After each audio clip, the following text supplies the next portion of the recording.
nationals. Now the detail. The National Youth Service Corps has dismissed as fake a viral notice claiming that a special redeployment window has been opened for Corps members. The scheme issued the clarification on its verified X account after the notice circulated widely on social media. The fake message claimed Corps members could apply for redeployment on grounds of national security, health, and other concerns, and directed applicants to contact listed phone numbers. The NYC urged Corps members and members of the public to disregard the notice and rely only on information released through its official communication channels. Presidential candidate of the African Democratic Congress, Atiku Abubakar, has called for the full publication of the Independent Corrupt Practices and Other Related Offences Commission's report on the alleged fake Presidential Foreign Investment Promotion Council. In a statement issued by his senior special assistant on public communication, Frank Shaibu, Atiku argued that the presidency could not rely on the commission's interim report as proof of innocence. The former vice president said the report allegedly pointed to negligence and possible connivance by public officials that allowed the alleged fake agency to operate within government structures. Atiku also urged the National Assembly to conduct a public investigation into the matter and broadcast the proceedings live, insisting the alleged fraud could not be treated as the actions of a lone individual. A bipartisan group of members of the House of Representatives has called for an emergency session of the National Assembly over what it describes as growing threats to Nigeria's democracy. Under the platform of the Save Democracy Group, the lawmakers cited concerns over constitutional breaches, budget implementation, insecurity, public spending, and economic hardship. The group questioned the approval process for the state of emergency declared in Rivers State in March 2025, as well as the reported passage of the Executive State Police Constitutional Alteration Bill. The lawmakers also alleged that constitutional procedures were not properly followed during recent legislative proceedings and urged the National Assembly to immediately reconvene to address the issues. African Action Congress presidential candidate Omoyele Sowore has called for a monthly minimum wage of 500,000 naira for Nigerian workers. In a statement posted on his verified X account, Sowore urged Nigerians to elect leaders who are committed to improving workers' welfare rather than treating organized labor as an adversary. His comment followed a demand by the Nigerian Labour Congress and the Trade Union Congress for a new national minimum wage of 500,000 naira. The two labor unions made a proposal during the Nigeria Rights of Workers Summit held in Birnin Kebbi State. Inspector General of Police Tunji Disu says the Nigeria Police Force will deploy at least 4 officers to every polling unit for the forthcoming Osun State governorship election. Speaking during a meeting with civil society organizations in Abuja, the Inspector General described the operation as one of the largest security deployments in the state history.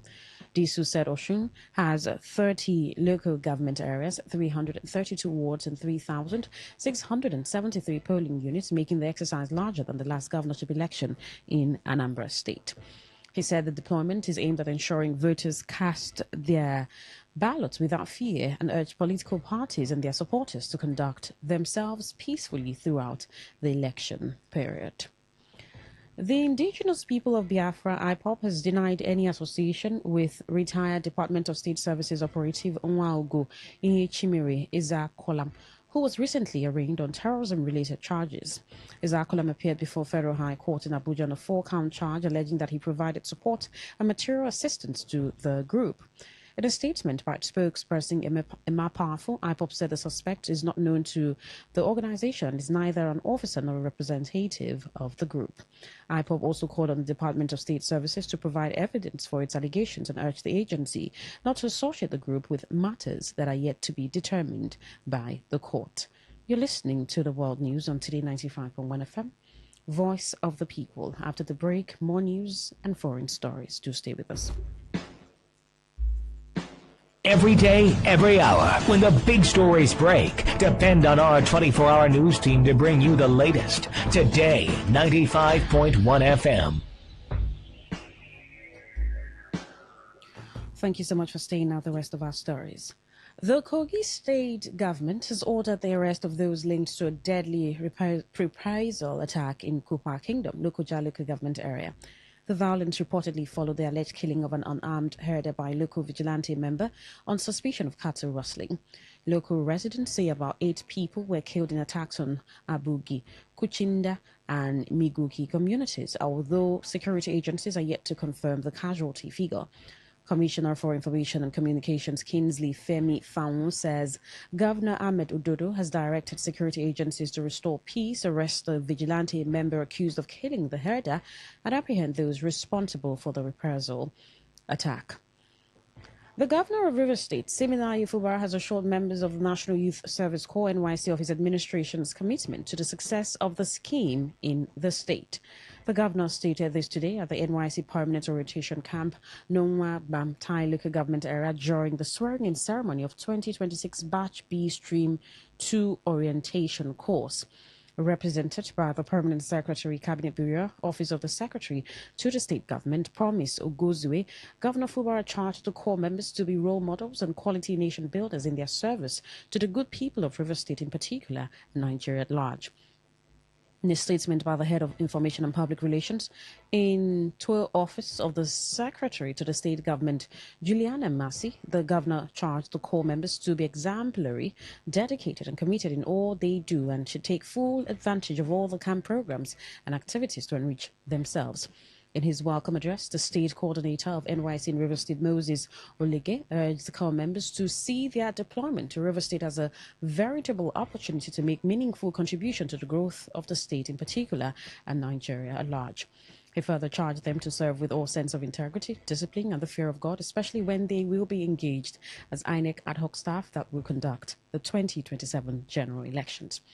A total of 3,584 corps members composed of 1,421 males and 2,163 females were sworn in by the Chief Judge of River State, who was represented by Justice Godspar Aguma. Vice presidential candidate of the African Democratic Congress, Rotimi Amaechi, says the 2027 general elections must be won at the polling units and not at the Independent National Electoral Commission. Amaechi made the statement while addressing party stakeholders at his Port Harcourt residence after returning to Rivers State. The former Rivers State governor and former Minister of Transportation expressed confidence that President Bola Tinubu would not win the next presidential election. Amaechi also criticized the president's administration over the country's economic challenges and made reference to recent comments by the First Lady on small-scale businesses. Moving on, where the Obiakpo Local Government Legislative Council of River State has held public hearing on 6 law bills aimed at enhancing governance in the area. The proposed bills are the Obiakpo Anti-Land Grabbing, Lawful Occupation and Development Regulation Bill 2026, the Obiakpo Agency for Traffic Management Bill 2026, and the Obiakpo Tenement Raid Administration Bill 2026. Others are the Obiakpo Security Company Limited Bill 2026, the Obiakpo Whistleblower Protection and Detention Bill 2026, and the Obiakpo Prohibition of Street Trading, Illegal Markets, Motor Parks, Roadside Mechanics, Vulcanizers, and Related Offences Bill 2026. In his welcome address, the leader of Obiakpo Legislative Council, Rex Milia Abuchi Amadi, commended the presence of the stakeholders, which he said demonstrates commitment to democratic governance, citizens' participation, and the collective development of Obiakpo local government area. He encouraged the people to speak freely, professionally, and responsibly, assuring that their memoranda, observations, criticisms, and recommendations will be carefully considered by the relevant legislative committee, and that every useful contribution made will enrich the content, quality, and effectiveness of the bylaws before they are presented for final consideration and passage by the Council. Today demonstrates your commitment to democratic governance, citizens' participation, and collective development. The theme of today's public hearing is strengthening local governance, participatory lawmaking. That will bless the legislative councils from where we believe that effective legislation is best achieved through broad consultation with the people whom the laws are intended to serve. On his part, the chairman of Obiakpo Local Government Area, Gift Wolu, who was represented by the Secretary to the Council, Kelvin Akani, said the event is a demonstration of the relationship between the executive and the legislators, expressing optimism that the bylaws, if passed, will help improve transparency, accountability, and ensure economic growth. The executive arm cannot succeed effectively without proper bylaw in the local government today. There are laws that have become obsolete. There are some actions as a result of the place of Obiakpo local government in Rivers State and Nigeria at large that made it very important to review some bylaws and also make new laws. We have about 5 laws today which we want to deliberate. It is very important to state that it is a government for everyone. We say, please make your contribution freely. All we need here is objective views.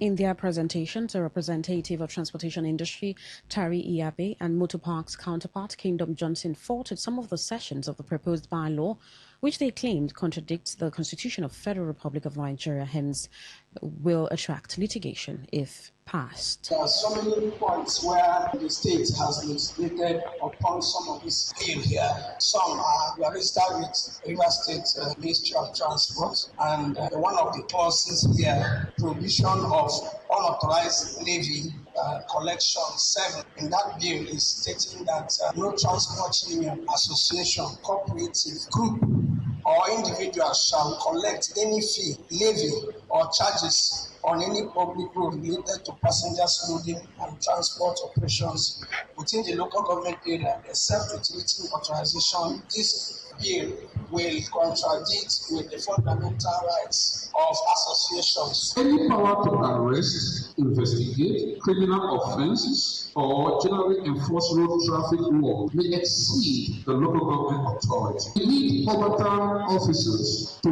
directing traffic, issuing administrative notices to authorize the law. Today FM's Uchende Jowo reports that the traditional leaders, community stakeholders, professional body, youth groups, civil society organizations, and security operatives, amongst others, were present at the public hearing of 6 bylaws by Obiakpo Local Government Legislative Council. On the foreign scene, the United Kingdom Conservative Party says it will end social housing provision for foreign nationals in England if it wins the next general election. According to the party, the policy would make more than 228,000 homes available for British families. The proposal would affect foreign nationals applying for new social housing tenancies and some households where neither occupant holds British, Irish, or European Union citizenship.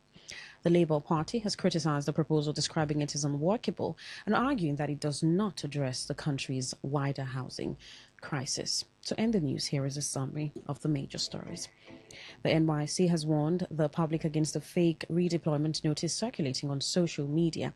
Atiku Abubakar has called for the publication of the ICPC report and a public legislative probe into the alleged fake Presidential Foreign Investment Promotion Council scandal. We told you that a group of federal lawmakers have called for an emergency sitting of the National Assembly, citing concerns over constitutional governance and legislative procedures. In the foreign scene, we also heard that the UK Conservative Party has proposed ending social housing access for foreign nationals as part of its election plans, drawing criticism from Labour. That was the news, as edited by Priye Izogo. For comments and inquiries, please call 0818-389-2850. Send your emails to news@todayfmlive.com. You can read our stories on www.todayfmlive.com, Facebook at Today95.1fm, Instagram at TodayFM951, X at TodayFM951. You can also join our YouTube live, Today95.1fm. My name is Queen Chima. Thank you so much for listening. Good evening. Today's news, today's entertainment, today's sports, today's issues. Today on Today 95.1 FM, Port Harcourt. Maybe home is somebody's smile when they look at you for the first time. Maybe home is being a home to something you love and adore with all your heart. And that is what life, friendship, and love are all about. Maybe home is listening to all of your favorite shows on Today 95.1 FM. We create memories. We inspire comfort. We are the voice of the people, and we are home away from home.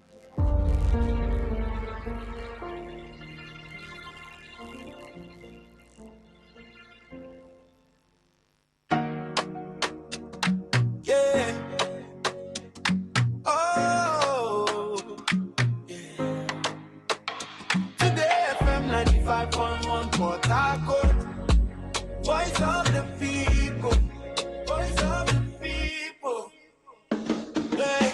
Rise and shine, it's a brand new day. Today's the station leading the way. Breaking news, sports and talk, keeping every heartbeat on the clock. From Port Harcourt to the world we go, sharing every story you should know. Your voice, your people, your destination. We're not just a station. Today FM 95.1, the voice of the people. Number one, news and sports, talk all day, keeping rivers on the way. Not just a station, we are the station. Today FM, the pride of the nation. Cross rivers, Bayelsa, Abia too. Akwa Ibom, cross river, we're reaching you. Around the world, we're live online. Every moment, every time. How better your business, make it grow. Millions are listening, let them know. Visit us at Today FM Drive off East West Road, Port Harcourt. Listen, live at your Call us on 24. Anyone left to your line to your white. Come, admin at Today FM. Today FM 95.1. The voice that keeps this city strong. News, sports, talk every day. Lighting up your every way. Not just the station. We are the station. Today FM 95.1.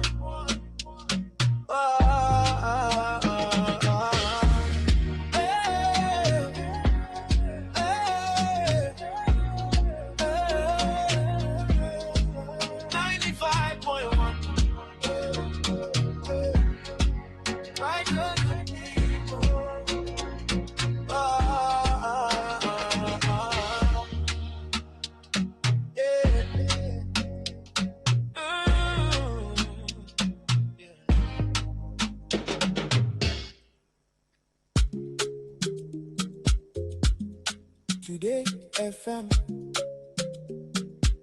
Today FM 95.1. Today FM 95.1 Port Harcourt. Voice of the people. Rise and shine, it's a brand new day. Today this station leading the way. Breaking news, sports and talk, keeping every heartbeat on the clock. From Port Harcourt to the world we go, sharing every story you should know. Your voice, your people, your destination. We're not just a station. Today FM 95.1, voice of the people. Number one, news and sports, talk all day, keeping rivers on the way. Not just a station, we are the station.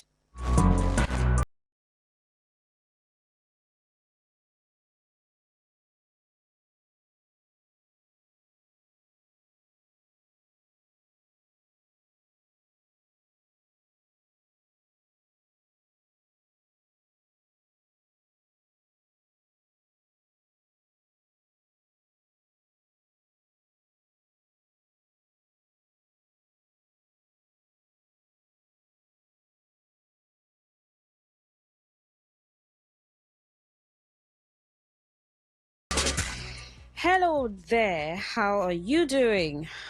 Hope you are doing fine. I think I think MCTD almost said I'm fine here in the studio. You thought I was talking to you? Hello there. How are you doing? How has your day been? It's been a rainy season. Since August 1st, we've experienced rains after rains. And I almost said, oh, okay, yeah, it's the season. So let's enjoy it. And for us here in River State, I think it gets even extended up until September, sometime even October. It's raining, still raining. So the best you can do is protect yourself and deal with the weather, times and seasons. So it's rainy season, deal with it. I had to buy an umbrella after I left my other umbrella at my friend's, and I haven't gone to her house for a while, so I had to buy another one. And just one way to protect yourself. So even if you're in your car, you have to step out from your car to go get something. Yeah, just there would definitely be that distance that you walk to whatever shelter is provided for you, or you provide for yourself. So protect yourself very well. Just that these days we see roads flooded, and you're so concerned about the quality of our roads, because if we have roads really built well, we have the water channeled well, it just rains and you wouldn't even bother. Sometimes you're walking through a particular road and you're just thinking, how do I cope? How do I cope? How do I pass this place? But it is what it is, and we keep talking until we see differences on our streets, on our roads, electricity, water, better government, better governance. The elections that in 2027, campaigns begin, I think, 19th, and we just would do better as a people, choosing people who we're sure would do their best for us. Welcome. This is Today 95.1 FM, Voice of the People. My name is Queen Chima. Did I just say what's on my mind? Maybe. That was what's on my mind. So I'd like to hear yours. How has your day been? I like to sort of reflect every time I come on a Friday evening. I want to know what your week has been like. But I know you listening, I know that Queen, I don't have any business telling you about my week. Let me just see the one that is on my mind. The one where they hot, as they hot. It's fine. But I like to just do that. Reflect through the week. How has the week been for you? Has it been living in Nigeria as a Nigerian, living in River State as a River State person, living in your family as your family household? Has he been surviving as a human being? I just like to reflect on that every Friday. Maybe it's a way for me to remind you that we are winding down the week. But then, whatever's on your mind, right? Let's talk about it. So you call me and tell me, Queen, this is exactly what's on my mind. I heard about this thing that happened somewhere, and I just want to talk about it because I'm giving you the floor to talk about it. Queen, this person said this thing and I am really concerned about it. I don't feel good about it. I'm giving you the opportunity to talk about it. Like, just talk. If you want to relieve moments, you just want to pour your heart. Pour it responsibly, though. Right, you're not going to be cursing anybody or insulting anyone, but it's just pour your heart. That space, this space is really available for you to do that. I just say it as it is. But if as it is really bad, you can find ways to fine tune it, right? So welcome to What's on Your Mind on Today 95.1 FM. We'll do this till about 6:50. There's a commercial for 6:50. 7 o'clock, I have a guest who will be coming, a lady who would do Today's Woman till 8:30, and from 8:45 would have the reggae crew. Mbakalu will be here. I think J Papa possibly will be joining him, and they'll take you through reggae militers until shut down. Don't miss the news and everything that we bring to you on this dial.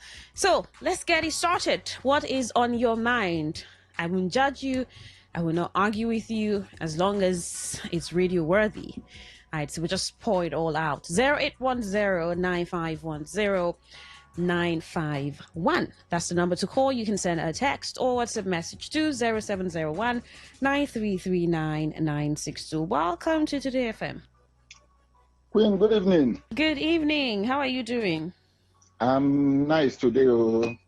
Thank God. Oh, were you not nice? Yes. What happened yesterday? You're sounding like yesterday you were not good. My sister, Pin, the way Nigeria is going, I really see. I don't know if people do think how Uyibos, people from the civilized climes, how they are looking at us. Okay. Their perception towards us. What happened in particular? Yes, it is this Badabiamila issue I'm talking about, Pin. Okay, and the agency. Okay. So that matter now is over. The EFCC has come in now and judged that no government agency has hand in it. And that is being swept under the carpet now. And Nigerians should just be quiet over and take it as is been said and just go their normal businesses. Is that how we will grow in this nation? Is that how we are going to advance? Is that how we are going to build this nation? See, I blame the citizens, honestly, including myself. So you don't think that everything that's happened with the House, the House of Queen, my sister, and the ICPC's investigations, you don't think they were thorough investigations to have proven that the so-called council. At my age, I should just take it like that. I should just believe whatever that goes into the ears. All right. I should just take it. Thank you for telling me what's on your mind. In Arab countries, this kind of a thing cannot happen. And people go scot-free. There must be riot. There must be uprising. There must be violence. Oh, no. All right. Thank you. Please. No violence, please. Welcome to Today FM. What's on your mind? Yes, my name is George O. George. I'm calling from Romeo Community in Odegun. George O. George, welcome. Thank you. Good evening. What is in my mind now is that I am really angry with the activities of EFCC, especially in Rivers State. Tell me about it. Yes, EFCC should do the needful to investigate the financial activities of all local government chairmen in Rivers State. Sincerely speaking, because as you can see that the Mr. President has been making so many statements that we should hold our local government chairman and state chairman, that he's giving them more money. But as I'm talking to you now, this money that allegedly that Mr. President is bringing to the local government chairman, like we are coming from MOA local government era. My sister, if you should come to MOA local government, hello? I can hear you. Go on, please. If you should come to MOA local government, you will not see anything that the local government chairman have initiated. Sincerely speaking, no water, no roads. For over like 3 years to 4 years now, the local government chairman is busy renovating local government headquarters. That is only the evidence of democracy. Is that all that's happening there? Yes, go and make it. If I should tell you that if you go to one community, they call it Ovogo community. Okay. That community has been without no light for over 15 years. Understand? Make your investigation. You're a journalist on it. Nothing is happening in MOA local government area. The EFCC should be proactive in nature. This financial recklessness from the local government chairman of Rivers State is really disheartening, especially in MOA local government area, where we cannot see dividends of democracy, where the people cannot sleep. If you are going towards to Rumuji, you go to close to Elebrada or Odoa, you see a health center close to the police station there. You can see that health center. Even in the presence of police people, they are trying, the Abuki and everything is trying to destroy all those property there. Can't the local government chairman make sure that he renovates that health center within that assets at Odoa Junction there? So what are we calling on? Pregnant women are dying in daily basis in MOA local government area. No hospital is working in MOA local government area. So we are calling on EFCC At least they should do the needful. All right. Investigate the financial activities I think it was sometime last year. Thank you for telling me what's on your mind. Sometime last year, early last year, late 2024, that ALGON, that's the Association of Local Government, what's the O and N now for? But ALGON, the association where local governments are represented are under, I talked about a collaboration with the EFCC to checkmate the activities of the local government. I don't know how far that went, but I'll check that out, and we should even keep highlighting the local government. We've been doing that on our shows, questioning all that's been happening with local government activities. Welcome. Tell me what's on your mind. What's your name? Esim, good evening. Yeah, I have answered to that question. The last caller. Okay. No, majority of the executive chairman at the local government level, grassroots, they belong to APC. And their first mandate is to deliver Tinubu a developed polling unit which domiciled in the local government. And they need money to induce voters. I also visited my local government secretariat. There's nothing to show for it. What local government is that? At the local government Cross River State. Okay. I asked the staff there, say, is it the shadow officer, is it the local government? He said, this is the best local government in the entire Cross River State. Say, just the painting, the renovation. Hey, oh God of mercy. So when the West Tinubu is the so-called devolution of power from local government autonomy, I think that is an extension of gross corruption to the local government areas. Because this local government chairman, they will be having a ambition to become a House Assembly members, House representative, and they will supply money to pursue their their political ambition. So EFCC cannot go after them. It is an opposition party. They will have strength to fight. And for Oshu State, Mr. President say intervene to unfreezing the account. What happened during River State under meeting? That he decided to hire the campaign of the state, Fubara, on the room. So let us start investigation. Why is Wike not being in court today? Why is EFCC or anti-graduation? Why are they not prosecuting Wike and others?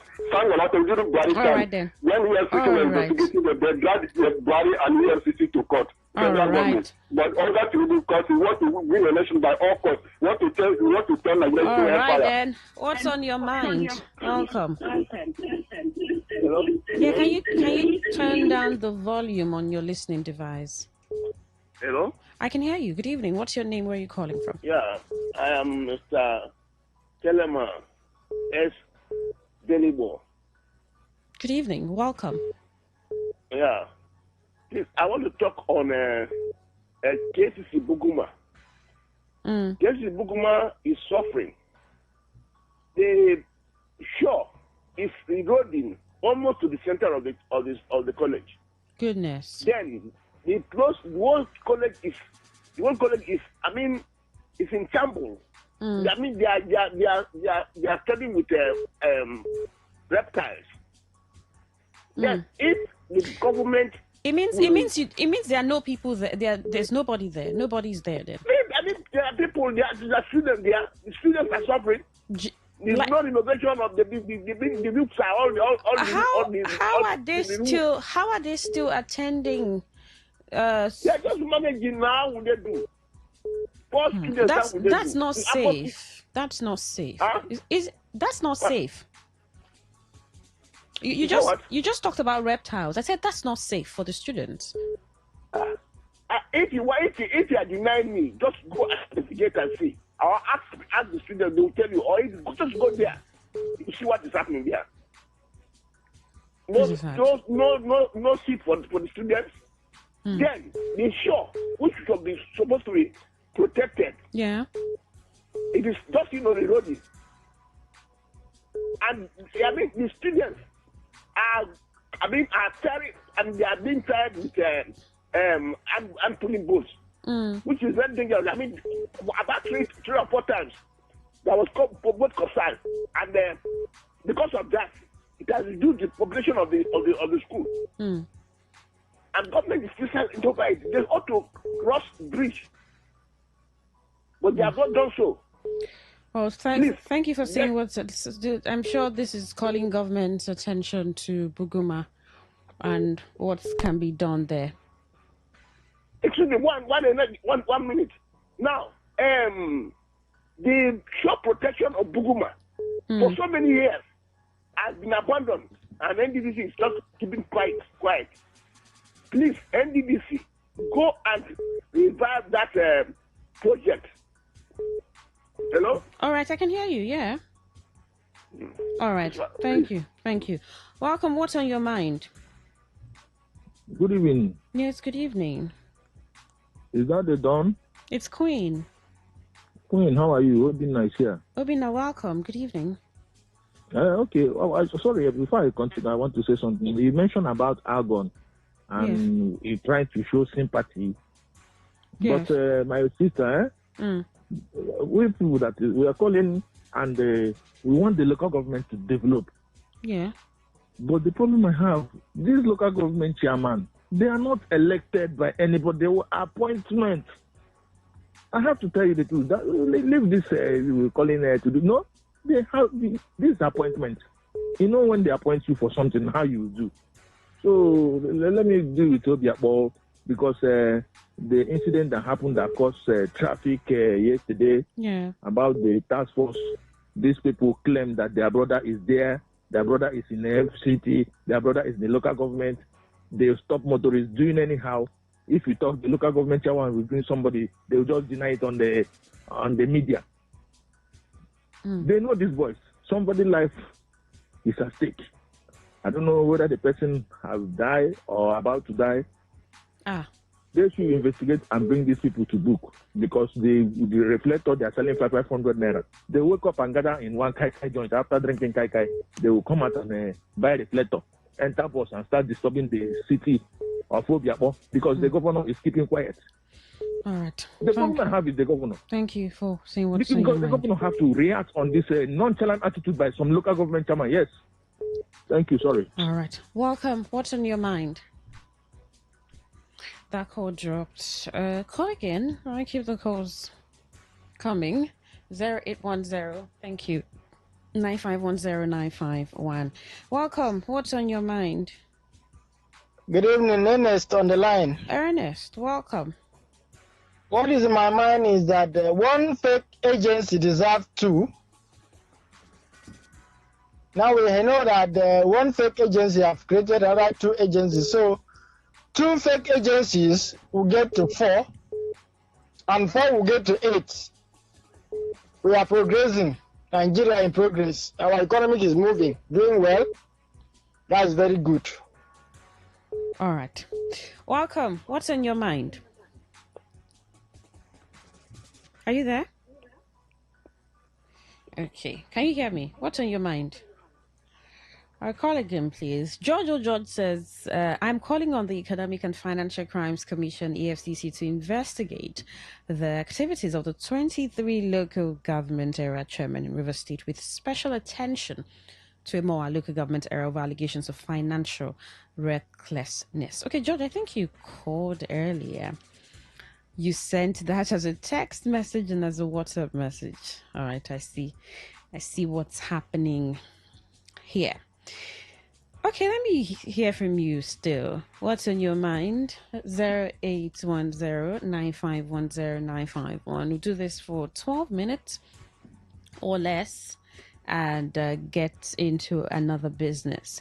So call me and tell me what is on your mind. You can also send a text or WhatsApp message to 0701-9339-962. That is 0701-9339-962. Welcome. What's on your mind? What's going on?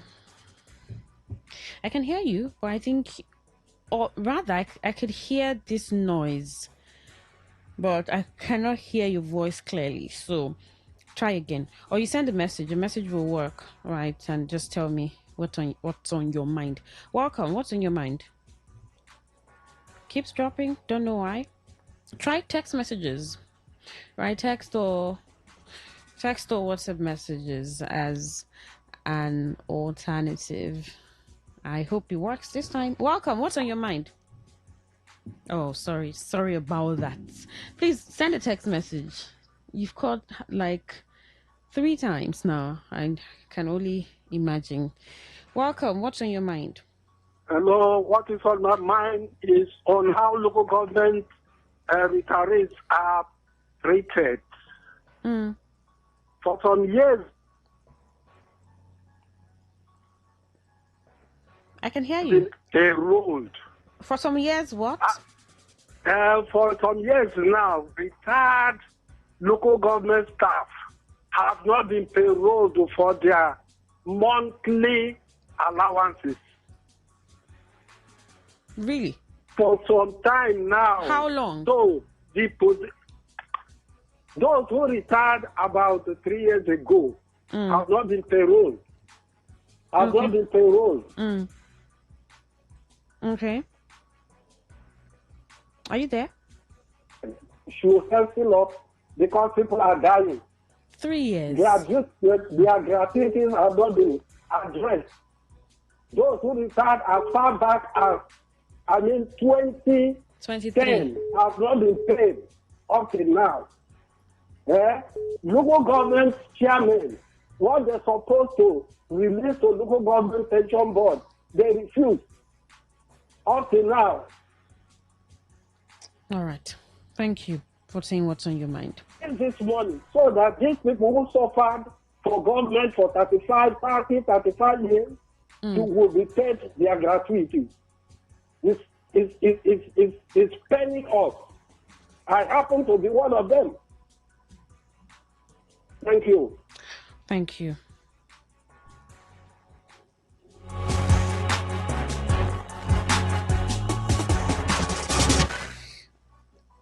All right. What is on your mind? 0810-9510-951. And it's really interesting, right? Talking about the investigations, the key investigation findings about the PFIPC. So 2 other minor fake agencies linked to that network has also been uncovered. Let's say uncovered. So the ICPC confirmed that Adeni Adeyemi's presidential appointment letter and setup documents were entirely fabricated. And investigations show that the budget office verified that although the ghost agency made it into the 2026 Appropriation Act, no public funds were ever disbursed or released to it. And during this window of the probe, there was an uncovering of 2 fake agencies linked to the network. And the chief of staff was also cleared, Femi Gbajabiamila. He was interviewed by the ICPC and formally cleared after cooperating with them and showing no ties to the scheme. Interesting.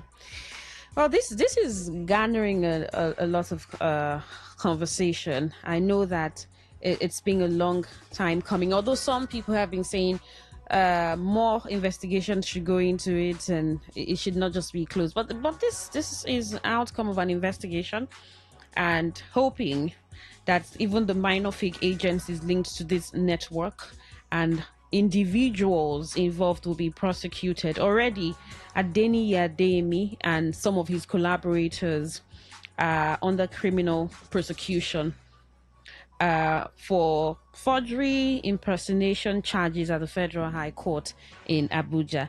We've obviously followed through with everything that happens with that case on this station. Bulletins, you'd see it even on the national papers and all. Port Harcourt has never been this dirty. I recently saw a video on Instagram. This is a text message showcasing how dirty Port Harcourt is. Is it that bad now? A line of waste on the median of the road being captured on video by someone who entered the city. Why can't this city be cleaned up? River State government has failed. Flat Earth from Port Harcourt. Welcome. What's on your mind? What is on my mind is the fake agency.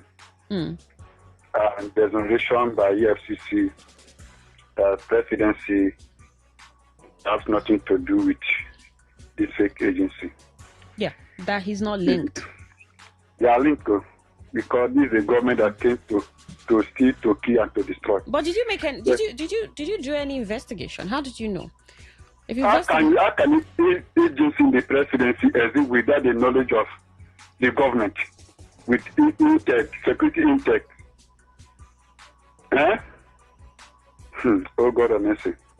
Then who are the people that prepare appropriation budget? Is it not the presidency, Minister of Budget and Planning? And he was signed into law. The head of service and other they have been indicted because the man there at the ends of EFCC, ICPC doesn't want to implicate. He loves his job more than the interest of the nation. I know Tinubu, this is too desperate. Everything that happens in politics, in political arena, is fair. He's a stubborn politician strategist. I know the last election in Oshu State, because of the refusal and the failure of Aregbesola to support his brother Oyotela, that led to his failure, his defeat by Ademola. He's from Oshu State. They want to capture Oshu State by all means. Tinubu, what he will do for himself, he will plan to, the temptation that he will not fall into is to try to make any attempt to impose himself on Nigeria, contrary to himself. If they will make it dirty rock. All right then. Because Nigeria, we are ready for him. Whatever that you are thinking, ICPC, AICC, INEC, Judiciary, we are ready for them. They are not more than us. We are more than them. All right then. Welcome. What's on your mind? So take this as our last call. Good evening, my sister. Good evening. What's your name? Where are you calling from? Yeah, Mr. Kure is my name. Kure, welcome. This is a very sad news that I'm hearing this evening that since 2010, somebody served their state, served their local government. How many local government chairmen have left that place? And up till now, the state have not paid those people who suffered. Some have died. So as their condition, you cannot test again. That will be peanuts for you to give to them. And so you're a governor, you say you are doing a structure, you say you have assembly, and should have looked into this whole affair. They're unfortunate when I heard the voice of that man. They're unfortunate that we have this type of people that at the end of the day, from someone appointed as a chairman, you cannot look at this with their problem. Say you see that. Well, God, one day, He will save everybody. Thank you very much, my sister. All right, thank you. Just a quick call again about Buguma, the man who called earlier and talked about the water eroding and also getting into the college there in Buguma. It's important. I think I highlighted that NGTC has started the work on this for shore protection. Whatever's left off to be done should be done. Can you imagine students still learning in that kind of condition, or what they will return to in that kind of condition? We really need to protect, these young people, protect our infrastructure and all. The issue of flooding in the states is a very serious conversation, right? And then for certain areas where it's almost inevitable, then shore protection, ways like shore protection to help should not be something that government cannot or should not pay attention to. Well, thank you so much for sharing your thoughts this evening and telling me what's on your mind. I hope that you feel better. Stay tuned with me, 7 o'clock. Today's woman, we'll be talking something interesting, so let's not miss out on that. We'll do that from 7 to 8:30. My name is Queen Chima. Good evening.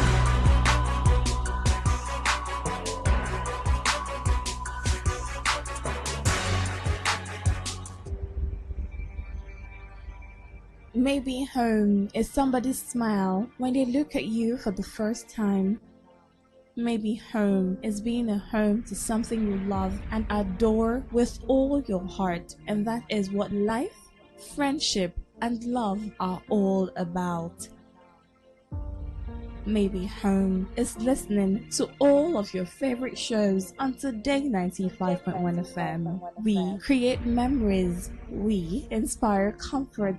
We are the voice of the people, and we are home away from home.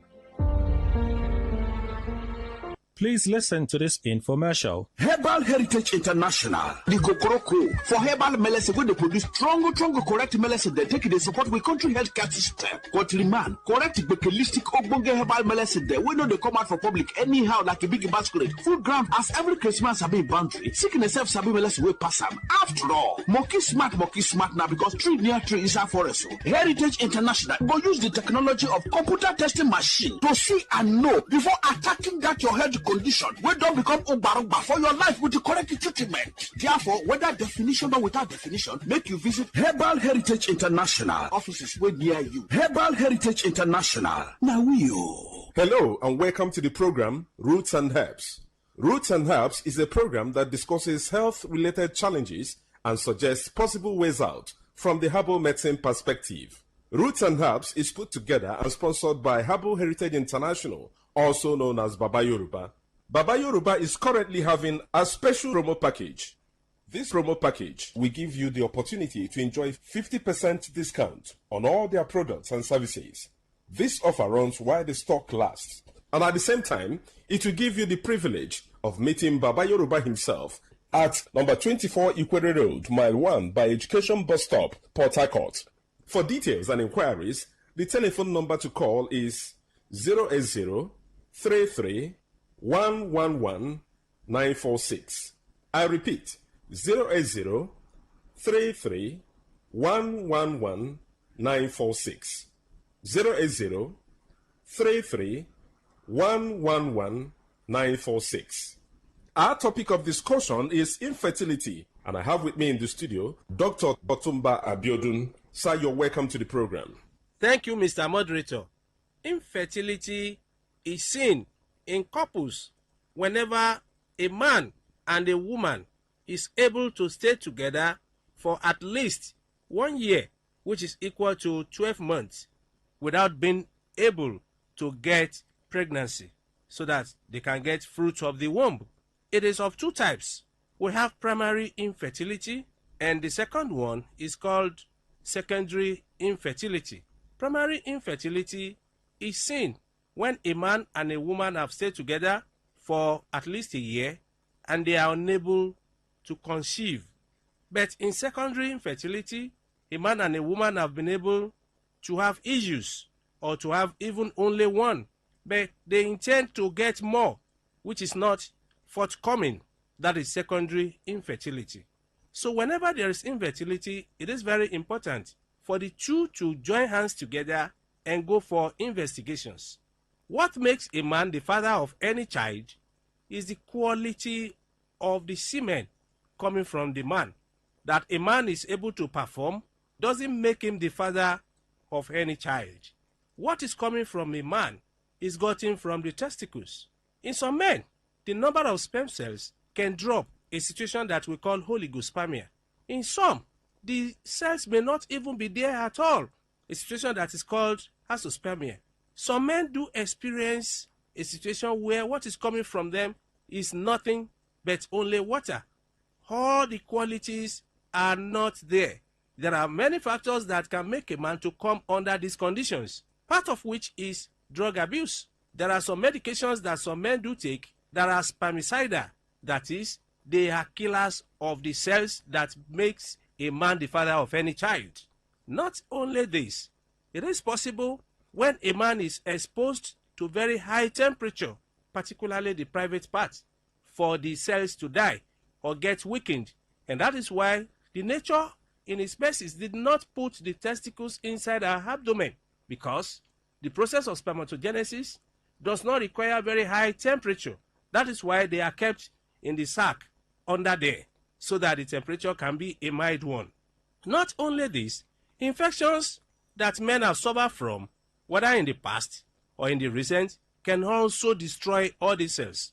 Even some before their puberty, if they suffer from mumps infection, a viral infection, it can destroy all the tissues that are supposed to produce the cells. Some do suffer from sexually transmitted infections that have been able to get deep into the testicles and destroy all these cells. At times, hormonal imbalance can also affect the quality of semen a man produces. All this can make the man to be the cause of infertility in his family. In women, it is possible for challenges to also result from infection. Infections that are poorly treated in women can make a woman to suffer from serious lower abdominal pains, which can spread upward and tend to block the fallopian tube. In some women, drug abuse can be the challenge. Some women, without even having any issue, they take to lifestyle of taking contraceptives, pills, or injections that they use to prevent pregnancy without having any issue. And this can cause hormonal imbalance and disrupt all their fertility profile to the extent that when the time comes that they have the desire for this, they may not be able to get it. Not only this, some have done repeated abortions that perforate the uterus, or the uterus has been destroyed, all the layers are not complete again. Under that condition, when a woman conceives, in less than 8 weeks, it will drop.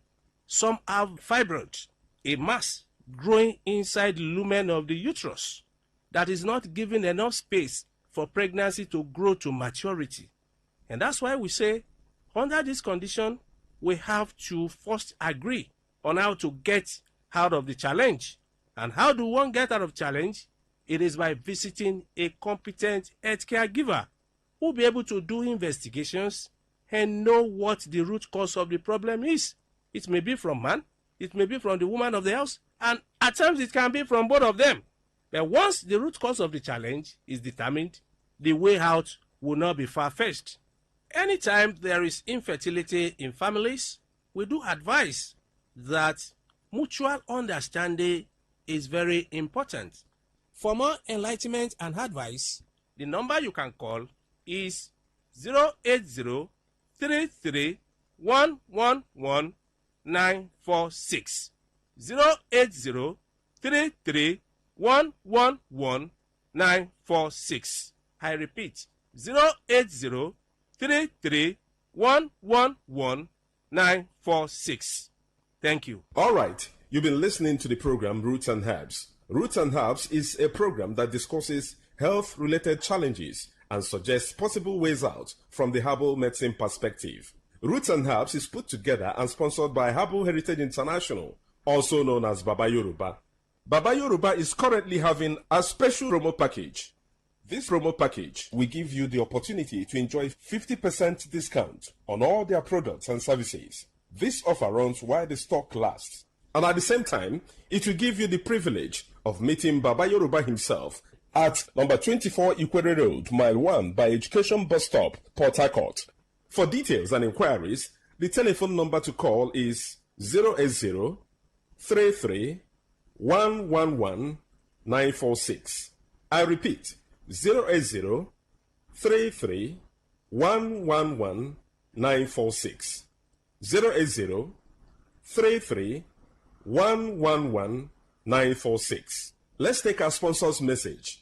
Don't go away. We shall be right back. Herbal Heritage International, the Kokoroko, for herbal medicine, when they produce strong, correct medicine, they take the support with country healthcare system. Quatliman, correct bekelistic ogbonge herbal medicine, we know they come out for public anyhow like a big basket. Food gram as every Christmas have been boundary. Sickness self sabi medicine will pass them. After all, monkey smart now because tree near tree is a forest. Heritage International will use the technology of computer testing machine to see and know before attacking that your health condition. We don't become Obarugba for your life with the correct treatment. Therefore, whether definition or without definition, make you visit Herbal Heritage International. Offices way near you. Herbal Heritage International.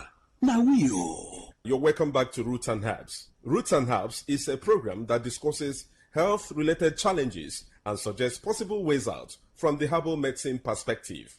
Baba Yoruba is currently having a special promo package. This promo package will give you the opportunity to enjoy 50% discount on all their products and services. This offer runs while the stock lasts. And at the same time, it will give you the privilege of meeting Baba Yoruba himself at number 24 Ikwere Road, Mile 1 by Education Bus Stop, Port Harcourt. For details and inquiries, the telephone number to call is 080 33 111 946. I repeat, 080 33 111 946. 080 33 111 946. Until we come your way again, remain blessed. And that was a paid infomercial.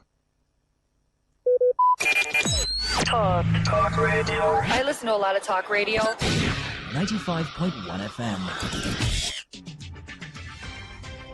Today's news in 60. Afrobeat singer David Adeleke, popularly known as Davido, has claimed that no one can defeat him in a free and fair election in Nigeria if he decides to run for a political office. Singer Peter Okoye has alleged that his elder brother and former manager Jude Okoye has initiated another legal battle aimed at stopping him from performing songs released under the P-Square brand. Singer Faith has expressed frustration after receiving an anonymous bouquet of flowers, saying she has no interest in gifts from admirers who refuse to reveal their identity. Celebrity fashion designer Vicky James has defended her decision to appear frequently with her husband Femi Atere, dismissing criticism from a social media user who questioned why he accompanies her to public events. On the foreign scene, American rapper A$AP Rocky has clarified that he's not intimidated by his billionaire partner, singer Rihanna's success, explaining that he's also rich even though he's not a billionaire like Rihanna and doesn't feel entitled to her success or money. Today's news in 60.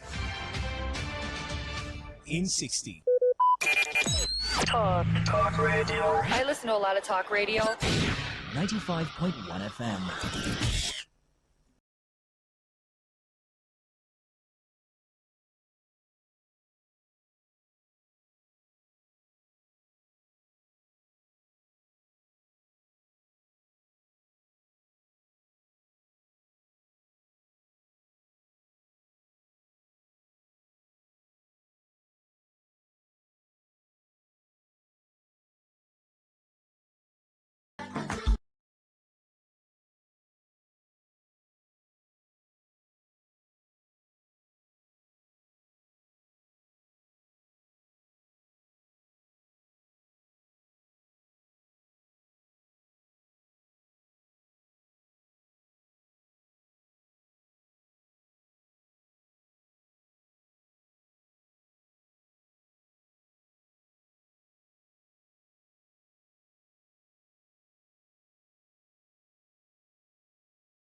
listen to a lot of talk radio.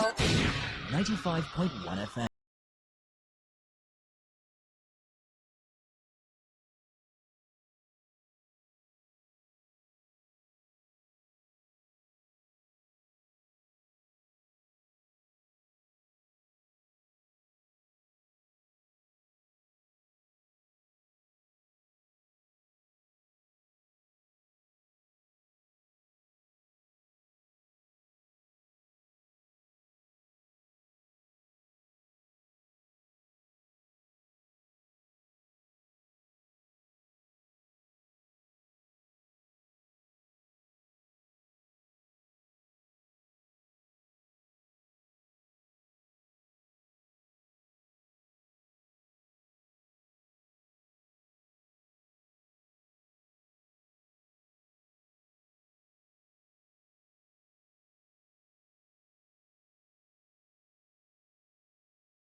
For many women, turning 30 brings more than birthday wishes. I think I've seen a couple of films, Now That You're 30, After 30, During 30, Before 30. You should have seen, a couple of those titles. So it means that there's something tagged to that number 30. It's like, what have you been doing all your life? What happened in your 20s? Why are you still single? Even if I think that times are changing and people are beginning to not bother a little too much, I think, because I'm going to find out from you and my guest that I have here in the studio, I think that people are not making a fuss too much about the 30 thing as society is moving. We have women getting married in their 40s now, in their mid 30s, late 30s, and they have a lot of money. And then a man comes or not, right? So it's priorities. I think a lot of people think the priorities are changing. However, when you turn 30, there's still that conversation around turning 30 as a woman. Some talk about biology, the biological changes. Some ask questions around what you've been doing all your life. And when that happens, questions like, when are you getting married? Not a good question to ask, but some people still ask it. Especially maybe family members, people who are close to you, who care about you. At least they think and they know that they care about you. Is there someone special? It could come subtly like that. Just put it to you like that. Is there someone special? Oh, is there someone we should meet? Some say, when are we meeting him? Don't wait too long, that can also come. But for some women, these questions are harmless. For others, it can feel deeply personal, especially when they don't take into account individual circumstances, career goals, personal healing, financial realities, or simply the fact that everyone's journey is different. So today's conversation is not about judging any woman who is in her 30s. It's just laying that conversation on the table, and then let's talk about it. You're a woman in your 30s, or you were getting to 30, and then that thought of, wait, am I still single? I'm not married. Maybe it's concerning for you or not, because it's not just about the pressure that comes with it. If you've never thought about it, you've never been pressured, no one has ever asked you, where's that special person? When is it happening? Who is the person? Who is he? Or would like to meet him? Or you get that hot talk about, why are you not married? If you've never got that, it's still good. Like to hear from you how you're enjoying your 30s as a woman. So it's not about judging anyone. It's just about understanding the expectations that women face, how those expectations shape their decisions, and whether society leaves enough room for women to define success on their own terms. Or you can be successful, you can be the president of a nation. If you do not have a man, then you have failed. Joining me is a woman, right, who she kind of have had her fair share, and then she stays in society too. She understands how these things work. We're talking before I turned on the mic, and she was like, I know someone. I said, okay, let's talk as women to get married. So she'll talk about her journey, maybe expectations she's encountered or not, and what she's learned along the way. Now, this is also turning the mic to you as a woman. you're listening to the program, right? What expectations you have encountered, pressure. So on that note, welcome to today's woman on Today 95.1 FM, Voice of the People. It is exactly 10 minutes past 7. We'll do this till 8 p.m. Friday, August 7. It is. My name is Queen Chima. Yes, I'm a woman. There's a woman here in the studio, and I know that you're a woman listening. Let's talk about this. You're a mother. Have you thought about, I got married in my 20s. I'd like my daughters to have the same experience. Is there a reason why you want that to happen for them? Or you probably have a daughter who's in her 30s and you're so concerned, why is she not married yet? Or you're a woman listening to me at this point, you're in your 30s. Has anyone ever hinted some sort of pressure on expectation because you're in your 30s, you should be married? How does that feel for you? Or you've never had that experience, you don't even know what it feels like, but you know someone who knows someone, and this is what the person is facing. Let's have that conversation. Let's talk about it. I was saying maybe society has moved, but we'll find out. I have Pamela Ebimo in the studio with me. How are you doing? Did I pronounce your name? Because when we were together, I'm going to say Ebimo. When I say it's Pamela. Oh, goodness. I thought I rehearsed with Pamela. Yes, Pamela. How are you doing? I'm fine, thank you. How are you? You look beautiful. Thank you so much. Okay. As a woman in her 30s, I had to demonstrate that. Yeah. Right. First, let's go to when you were 29 and turning 30. Did you feel like, wait, I'm still single? Because I know there's something special, coming, right? So we'll just wait. But did you feel any sort of way? Like, wait, you mean I'll be 30? Let's say your birthday was supposed to be celebrated the next day. And did you feel like, I'll be 30 tomorrow and I'm still single? Did you have that feeling? Well, mine was a different case altogether. Okay. At 29, I cancelled my wedding, so going to 30 was a lot for me. Not necessarily because I was single, but the emotions. Like you called off a wedding? Yes, I did actually. So the emotions that came with the period for me was overwhelming. Yeah. It was like, okay, I had my life planned out. In fact, when I was younger, I was like, at 25 marks, I should be married and give birth to my children. So it was not like anybody pressurizing me to be married. I had my goals for myself. Yeah. So I'd always wanted to get married in my early 20s, max 25. So when I was 25 and I wasn't married, I was like, okay, babe, what are you doing? Yeah. So canceling a wedding at 29 made 30 a little bit gloomy for me. Like, I don't understand. You're 29, turning 30, and you're calling off a wedding. Exactly. So that was me. It was me not meeting my own expectation. I was more like embarrassed. Should I use the word frustrated? It was my frustration because my plans were not put together as I would like them to be. So that was basically it for me. So it was not like anybody was expecting anything from me. It was about me expecting things from me. Yeah. So you didn't have the 30 feeling. But thank you so much for sharing that. So that's such a personal story to share. Yeah. I know there's this woman, what's her name again? Ifedaya girl, who called off a wedding. And when I've heard people call off weddings, I'm like, it takes some guts to do that as a woman, say, okay, I made up my mind to get married to this person and everything is planned out. And I yes, I've got to this point, but I can still say no, I don't want to continue. It takes a lot of guts to do that. Right. So you didn't feel that apart that pressure, rather apart what happened, calling off the wedding and everything, you didn't feel, I'm 30, maybe I should just continue. You didn't have those moments of... No, it was outside the feeling. It was more of a defining moment for me.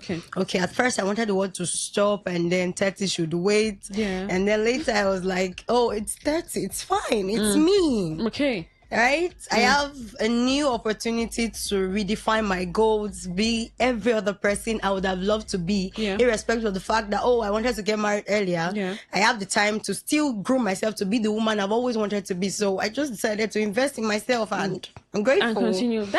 That's really a great mindset. Not a lot of people were able to overcome the pressure with self, because there's a pressure that comes with self. There's a pressure that family, society, and friends bring. I think a lot of women had that 25 years fantasy, or getting married in their 20s.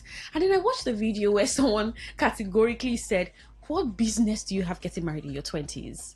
I think she's in her 40s. A popular woman, she said, in your 20s, you don't even know yourself. You're still discovering yourself. A lot of people defad with that thought, like someone can be 20 or in their 20s as a woman and be mature, or is really working hard on themselves and developing. Why do you think a lot of women, or most girls that I've heard, talk about 25 and 25? Is there something special about that number? Or it's being... I think, is it like an expectation that society puts on women and they just begin to carry that tag? I don't think so. I think it's more like a middle ground. Okay. For me, I thought I was going to go to the university earlier than I went. Right? So I was like, okay, at 23, I should be done with my BSc. Yeah. And then 24, I should have served. Yeah. At 25, settle down and then be a wife, start giving birth and all. So it wasn't about the tag. It was about me trying to work on my pace at the time. Right? So I think it's more like a middle ground for people, like 25. Okay, it's like a middle ground. After 25, we're going to 26, we're going to the late 20s. So okay. Let's just say too late. Let's make it 25 because it's a middle ground, right? And I also think the society has this... I've always had this expectation for the girl child. Formally, the girl gets married when she's very small, and her role is just to go to the man's house, cook for him, take care of him, give birth and all. So when you're getting to your early 20s and then your mid 20s, the society itself expects you to do more, be more, not necessarily career-wise, mentally, emotionally developed. It's more of show us what you've got. And that means a man and giving birth to children. So as we grow up as girl children, should I use that word? The female folks, we just blend into the environment, and then we just see ourselves planning with what environment already sold to us. So I think that's just what's happening right now. But have you ever experienced, maybe not you, okay, with you, side talk or anything at all, maybe a friend or parent saying, you're turning 30, you'll be 30 soon, you're in your early 30s, how far? I have this friend, she's still present, so I have this friend who was like, why did you cancel? When I canceled, she was like, why did you cancel? This is a lifetime opportunity. And I was like, I don't get a lifetime opportunity as how? So she was already above 30 at the time. And then me at 29 canceling a wedding, and I'll be 30 in no time. I was like, you want to be 30 and be single? So I've heard people over time ask me, like, is there someone? But not necessarily my parents. My parents have always been the let loose kind of parent. Just be yourself. What do you want for yourself? But my friends around church, there was a day in church where I was giving testimony. That was my birthday, and I was like, I'm so years old, and like, whoa, So there will be expectations, of course, but we don't like the pressure, so we just move on with our lives. Why does 30 and above for a lot of people not feel like the right time? The moment you're getting to your late 20s and you're approaching 30, that number, I already told you, maybe we would even talk about that if the media, films or movies have also shaped that perception. But films are also what happens in society. So it's what's happening in society. They are telling the stories. They're telling these stories, and it's impacting however society also sees what's playing out with them. So why does it feel like the moment you get to 30 as a woman, it's ringing? It's like it's getting late, right? Why does it feel that way? We've said it all. It's the society. But I also think that the woman really have not been given the opportunity to be herself, like get to know what she wants, love herself enough to say, oh no, this can wait. So it's more of, this is how it's supposed to be, this is how it's supposed to be, this is how it's supposed to be, right? So when she gets there, the depression just comes without even knowing, because this is how it's supposed to be. So I think the society should do more by allowing women be themselves, embrace their goals, and work on themselves, and decide if they want to get married at a particular age or not. And I don't think there's a perfect age to get married, to be honest. Some people argue that with you. I don't think there is, because I know some persons who got married in their early 20s, right? Yeah. And right now they feel like, if I had known, I wouldn't have. waited. Yes. I know someone currently that it's more like she's divorced. She isn't, but it's more like she is, because now she's trying to understand herself. She's trying to get to know herself, what she wants. And the husband is looking like, you're too ambitious. You get it? So if she was that aware of herself while she was in her early 20s, I don't think she would have settled for marriage. She would have wanted to build first and then look for someone who can celebrate her for who she is. So are you saying that it doesn't matter the age? What matters is how aware you get? Yes. So even if you are in your 20s and you don't think like you have your life figured out, you don't think you have a lot of things put together, wait till you have those things. But can you entirely figure out everything? No, but your expectation from life, right? Just for an example, a girl child growing up, and she always fancied a good life, right? Let's say she's from a less privileged home and she wants a better life for herself. It's only natural that if she have a good environment to grow in, she would not want to settle for marriage at the time. That's the truth. She would want to better her life, better herself, be more for herself, not necessarily having money stacked in the bank, but just be the kind of person that can give herself the kind of life she deserves, right? And then know the kind of man she can run with. So that's just basically it. I support early marriage anyways. I'm not against it. But by early 20s, mid 20s. Yeah, I don't even mind if you want to get married when you're 18, to be honest. I don't really mind. But I want a situation whereby we, as the women, can be more aware of ourselves. What exactly do you want? Right? I had a suitor when I was younger, and looking back and looking at the person I am now, I'd be like, if I had gotten married then, there would have been problems. Maybe we would have been separated, or we would have just been housing the name. And then we're 2 words apart. So it's more like getting to find you as you grow in age and you intentionally work on yourself. You get to know the better part of you. How exactly do I want my life to be? When a woman gets to that point, irrespective of the age, whether you're 18, you're 19, you're 20, you're 25, I believe at that point, you can easily choose for yourself. After all, marriage is partnership, right? You need someone who can share your dreams, who can help you become better, right? The better version of yourself. So if you're making a choice as delicate as that, when you have not discovered who you are, you don't even know where you're going, it becomes a problem. At the end of the day, you become an endurance minister, right? You don't really enjoy it. And for me, I have this mindset that I'm supposed to enjoy whatever I do. Everything comes with its challenges. They say in roses you have thorns. We don't dispute that fact, but it shouldn't be every time, right? Like you're going through the pain. No, it shouldn't be that.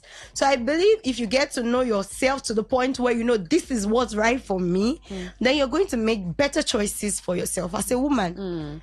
So I mean, you called off a wedding at 29. You were turning 30. You didn't even flinch. You knew that, okay, let me just go on ahead and invest in myself. I know why I'm calling off this wedding.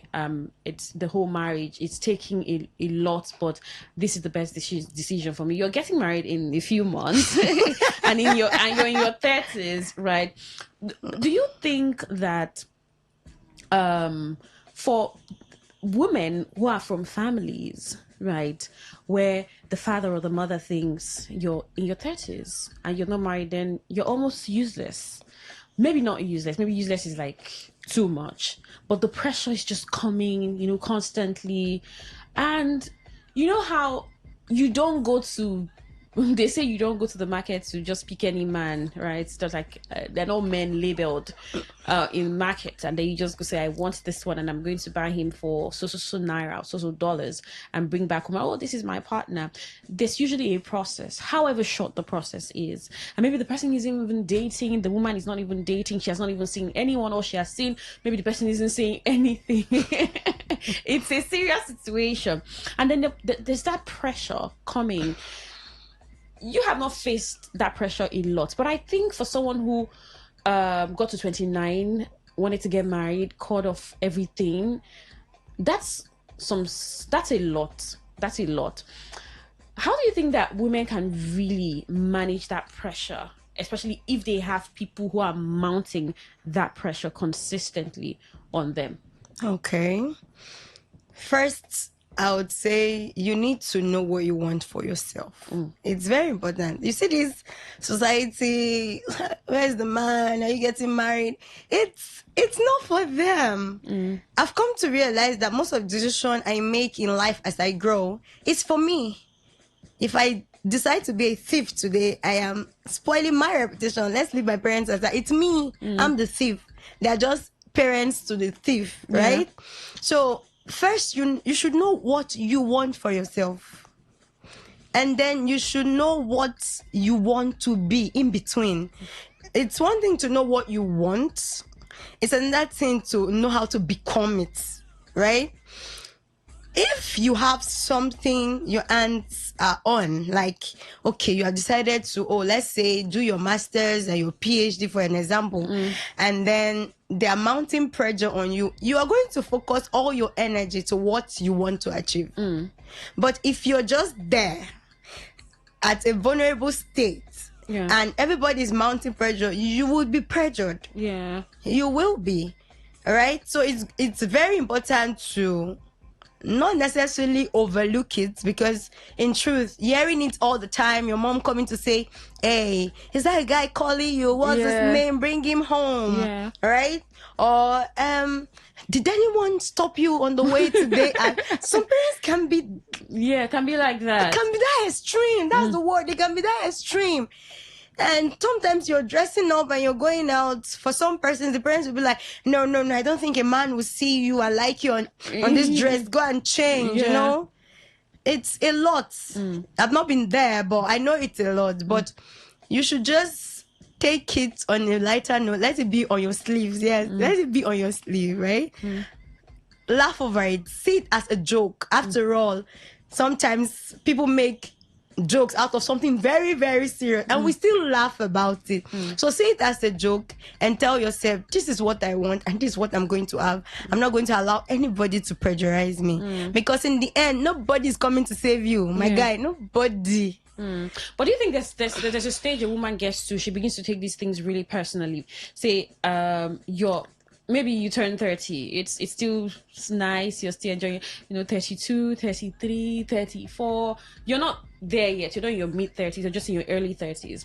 But I'm just thinking, for a woman who gets to like 34, 35, oh my goodness, wait, I'm just 5 years away from 40, right? It could mean, it could come off differently. I mean, the pressure could come off differently compared to the one who's just in her early 30s. Maybe, okay, I'm still in my early 30s now, 2 years to 35 or 3 years to 35. By the time you're getting to 36, 37, and you're still single, maybe the pressure hits differently. Okay, true. But I also want to think, okay, there's a spiritual factor in Africa, right? Okay, so I'm a church girl, so I'm not going to leave that aside. Okay. There are times where we know that spiritually this is just for Christians only. Spiritually, where a family setting, where people don't get married and all of that. Okay, if that's the case, okay, I can get that part where you have to pressure your pressure, right?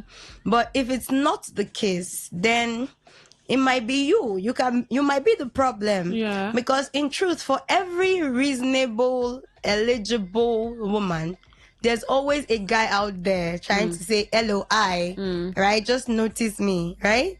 But sometimes we are noticing the people who are not supposed to notice, and sometimes we just waste our time intentionally, without knowing, actually. Subconsciously, yes, that's the word. We subconsciously waste our time looking out for people who are not really looking out for us. So I think sometimes we are the ones causing that pressure for ourselves, right? Because from your early 20s till you got to your mid 30s, I think you should have been able to put yourself together to know the kind of man you would need, right? And irrespective of the ambition here, there, you might not necessarily be dating per se, but there should be people around, right? So when you're ready to say yes, there's someone to say yes to. But not every woman will get married, though. Yes, true that. It's not every woman that wants to get married still. Not every woman wants to get married, and not every woman will get married. It's not every woman who wants to get married will get married. It's not every woman who wants to get married. But for me, I believe for the woman who wants to get married can get married. Okay. That's my belief system. But most of the time, if you check it very well, outside the spiritual aspect we mentioned, most women do that to themselves. Yeah, for the ones who get to the 40s and they are in their early 40s, mid 40s, and they're still single, most of the time, if you ask them, I have one in my church, and all choristers, and she was like, maybe more, to be honest, it's not like men weren't coming. Yeah. They were. Yeah. I was too ambitious. I couldn't settle enough to know what I wanted and choose the one who could run with it. Okay. So she was like, so when I cancelled, then she was like, are you sure? Please, let it be that you're doing it from a place of awareness. You know what you're doing, not because of anybody or something you can fix. And then you're trashing a relationship for 4 years when you can fix it. Yeah. If it's something you can fix, then fix it. If it's something you can't fix, then it's fine.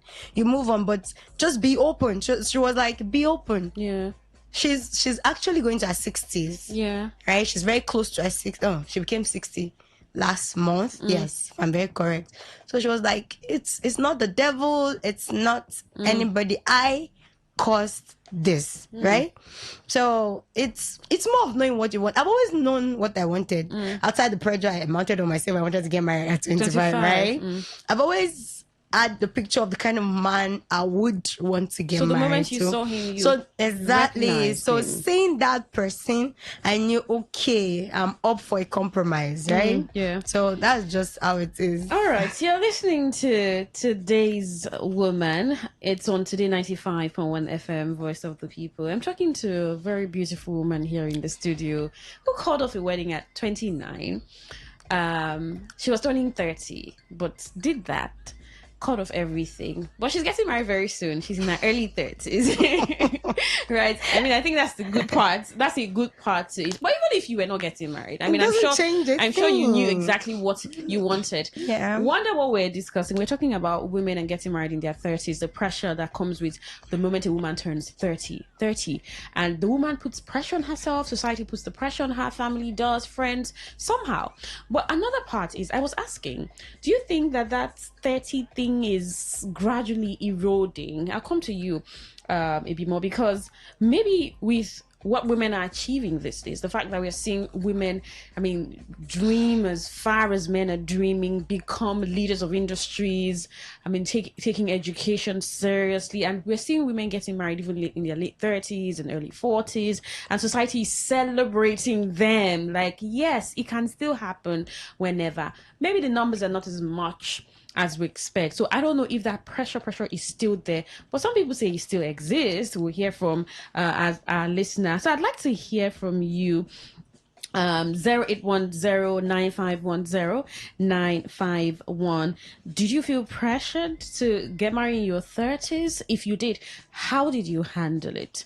Right? Maybe you're a man and you're listening. Did you ever meet a woman who was in her 30s and you felt this sudden urgency in her, right? You just felt it, you noticed it. And they say sometimes that don't be pressured, don't show a man that You're I hear interested. that you're so you really want this thing. It's either we get married this year or not. Then what's the most common question you've been asked about marriage? If you're a woman in your 30s, what's the most common question you've been asked? Have societal expectations ever influenced a major relationship decision that you have made? And what advice would you give younger women about navigating expectations? So maybe you're an older woman listening, you're a woman in your 40s, in your 50s, 60s, or maybe mid 30s or late 30s or even early 40s, and you've been married. Or what advice would you give younger women maybe in their early 30s? Okay, this is what I think you should do, this is how I think you should handle situations, or be calm about this. It would happen when it would happen, even if it does not happen, because that's a part to think about. What if you never get married? What if?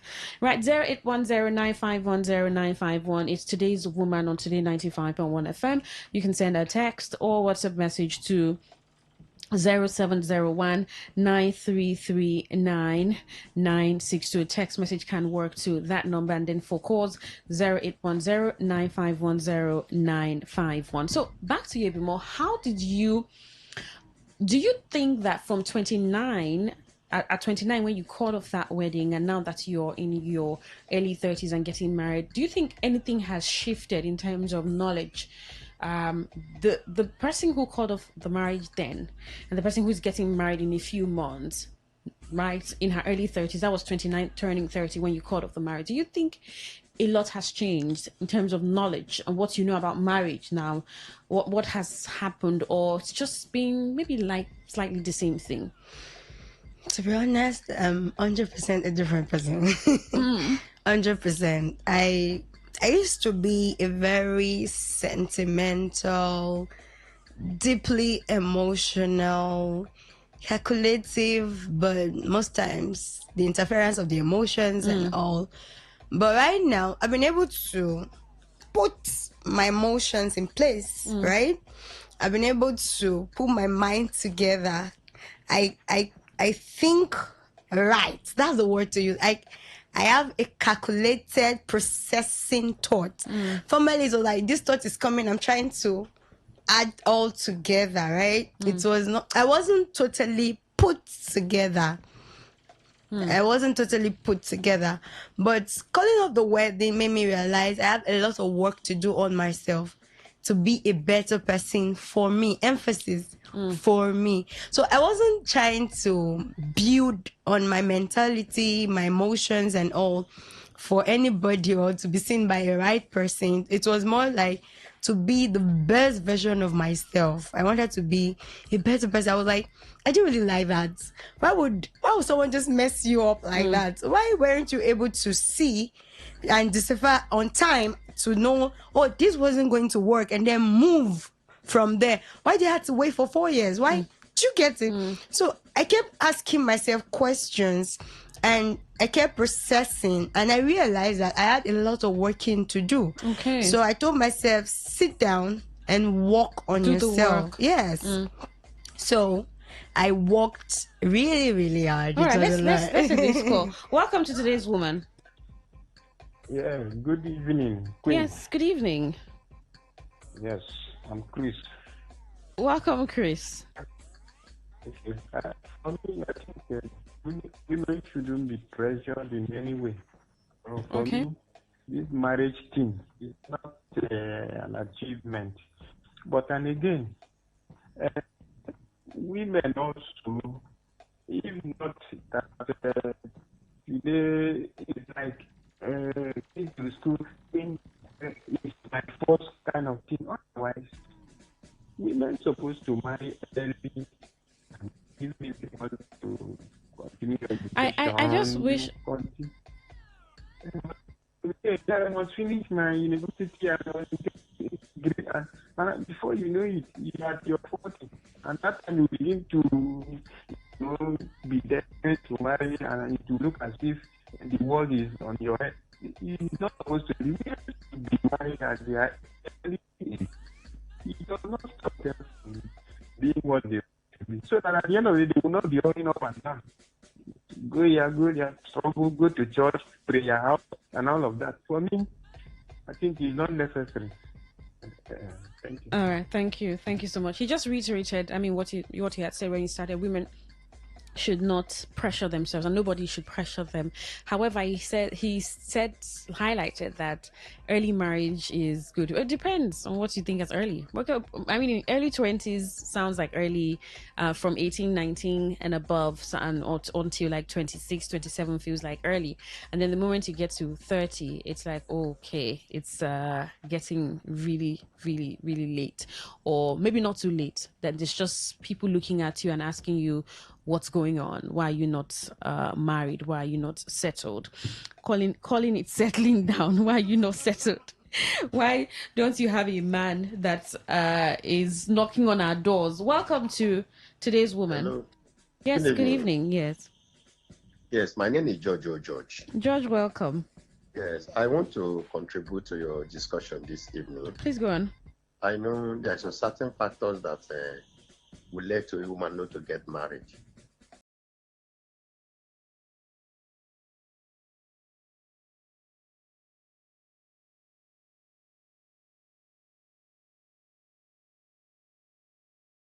It's not really friendly to the youth or to the women and to the men that want to get married.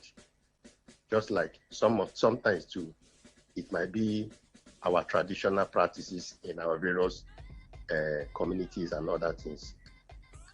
Just for example, in some community, before a young man will get married, you spend roughly to 3 million naira, which the young man doesn't have that type of money to pay for those. So for the society itself, there is more pressure on women for you to get married, because if you're up to 40 years, you are still staying in your father's house. Even your brothers in your house will be telling you, this place is not in your house. Even some other places, women doesn't inherit so many things. Health-wise, the menopause issue that comes with women too is another issue that contribute to those factors that women, when they are up to 29 to 30, they'll be thinking, am I going to give birth? I think those are so many constraints. But I don't think that career, even though you want to be the president of this country, you want to achieve anything, getting married will not stop you to achieve your aims and objective in this life. That is my stake. Thank you. All right. Thank you so much for sharing your thoughts. Basically, with the right partner, right, like he said, if you're with the right person, you can actually achieve anything. Although some women highlight there are pauses in their lives, and for very ambitious women or women who don't want that pause at all, they're like, okay, the moment I have children, I know that I have to pay full attention to them. So we've seen women step back from their career. Seen that happen a number of times and say, okay, I need to attend to my kids. If that's concerning to you, that could also be why you want to delay. Welcome. Hello. Yes. Yes, good evening. Yes, good evening. Kingsley from Port Harcourt. Welcome, Kingsley. I think I have a sister and I also have a wife, so... Yeah, sure. That's why you should contribute. Just do something on behalf of women, a little while. Women, it's not time for you bothering 25 you want to get married. I think why women are so scared of those is just like the last caller said, monopause. Science has solved a lot of things. Science has really solved a lot of things in fruitfulness. Is it all about fruitfulness? That is why Nigerian women, they are always hurry to get married, children. I want to get married to get children. This thing, children. But science has solved a lot of things. Get your career. Whether you're 40, you only can tell most ladies that don't be poor. Achieve what you want to achieve. When you have money, you will get that child, you will get that children, you will get married. Science has solved it. There is so many ways of getting pregnant now. So that shouldn't be a problem. Pursue your career to want to face career. If you want to face marriage, go outside, but don't be scared. Don't be putting target unnecessary, 25, 30, 35. No, don't. Relax yourself. Wow, thank you so much for that thought. Relax. I like that men are calling in. I wish to hear a woman calling and talk about any sort of pressure that she has faced. If you have faced any, if you have, I'd like to really get your thought. But do you think it'd be more that people still measure a woman's success to marriage? Like, if you are not married, then you're not successful. Do you still see that playing out a lot in society? Yes. Some people talk about the respect that it comes with, say, oh, as a single woman, I watched a documentary. Was it a documentary now? What? Where, as a single woman, like 2 years ago, 3 years, some women were talking about how they couldn't get houses because they were single. So the owner of the house wouldn't want to give you the apartment because you're a single woman. And that's like, okay, why? I have the money to pay you. I can afford the house. But I think that's really reducing. Talking about success, attributing success, how successful a woman is if she has a husband, does society really still do that? Of course they do. Someone I knew in Calabar, I've been looking for an apartment. Like, she has the money. She has been looking for that apartment for a long time. She hasn't seen. The last one she thought she was going to have, they told her because she's single. She won't be given, like, my money. And you're telling me you cannot, like, it's crazy. Yeah. It's really, really crazy. So I think it's still effective in our society. Although some persons have moved on from that, but majority of the people we know in our society are still holding on to it. Some might not really say for a fact, they might not say it to your hearing, but they have it in their hearts. Like, let's say a 40-year-old person being single, they might not say, why are you single? But they have that resentment towards that person. It's like you have a problem. For you to be single and you're 40 or your early 30s or mid 30s, then there must be a problem. Exactly. Your village people are pursuing you. You didn't get married at 25, 26, 27, 28, 30. Then now you're going to 40. Like, there's something definitely wrong. Your character is bad. Do you get? There's always a label to it. And I think it's going to take a long while for us to move past this phase. Yeah. Because that doesn't always happen with the man. Yeah. Where if the man is in his 40s or late 30s and not married, they're just like, it's normal. He's trying to gather money. Exactly. He's saving up. Yeah. So are you saying the woman cannot save up for her future? Not necessarily money, because for every development a woman does for herself, she's saving up for her future. Just imagine a melancholic girl child getting married at the age of 18, or let's say early 20s, and she has not worked on her emotions. She's going to breed children who are full of with emotions, and then those emotions are not geared towards the right direction, and that's why we have issues in the society. Children are not properly trained by their parents. We know it's not just about going to church and going to school. A woman who is mentally grounded can easily raise good children who can cope with society and become great people. So she needs that development. She needs it. Welcome she needs it. to today's woman. Yeah, this is Mr. Zion. Mr. Zion, welcome. Good evening. I want to say that this discourse is very important. At least it will give some moment for us to have a sober reflection. The lady in the studio, her opener was profound. In all desire, before 24, she wanted to get married. Who injected that thought into her? The truth is, let us don't take this thing as a child's play. There is an age for the woman to get married. And if she passes that age, it becomes difficult. We can paint it now on radio, talk beautiful, but go to prayer houses and see women carrying out assignments. What's the looking age? For husband. What's the age? Their age? What's the age that is most appropriate? Between 22 and 29 is the appropriate age for a woman to get married. So when you get to 30, it's not appropriate? You are on your own at that moment. Really? You are on your own from that moment. You start jottling, cracking, begging, jumping, hoping, dream. Don't go there, my sister. How come at their prime, that is when you see all the men with all prospects coming? But that is the period I'm selecting. She herself, the average African woman, want to even get married the moment she's 25 years. It's because of all these imbibes, foreign ideas, philosophies from the battered, and frustrated people. You must not get married at that age. Look for your future. Who told you a woman cannot gain her future when she's ever married?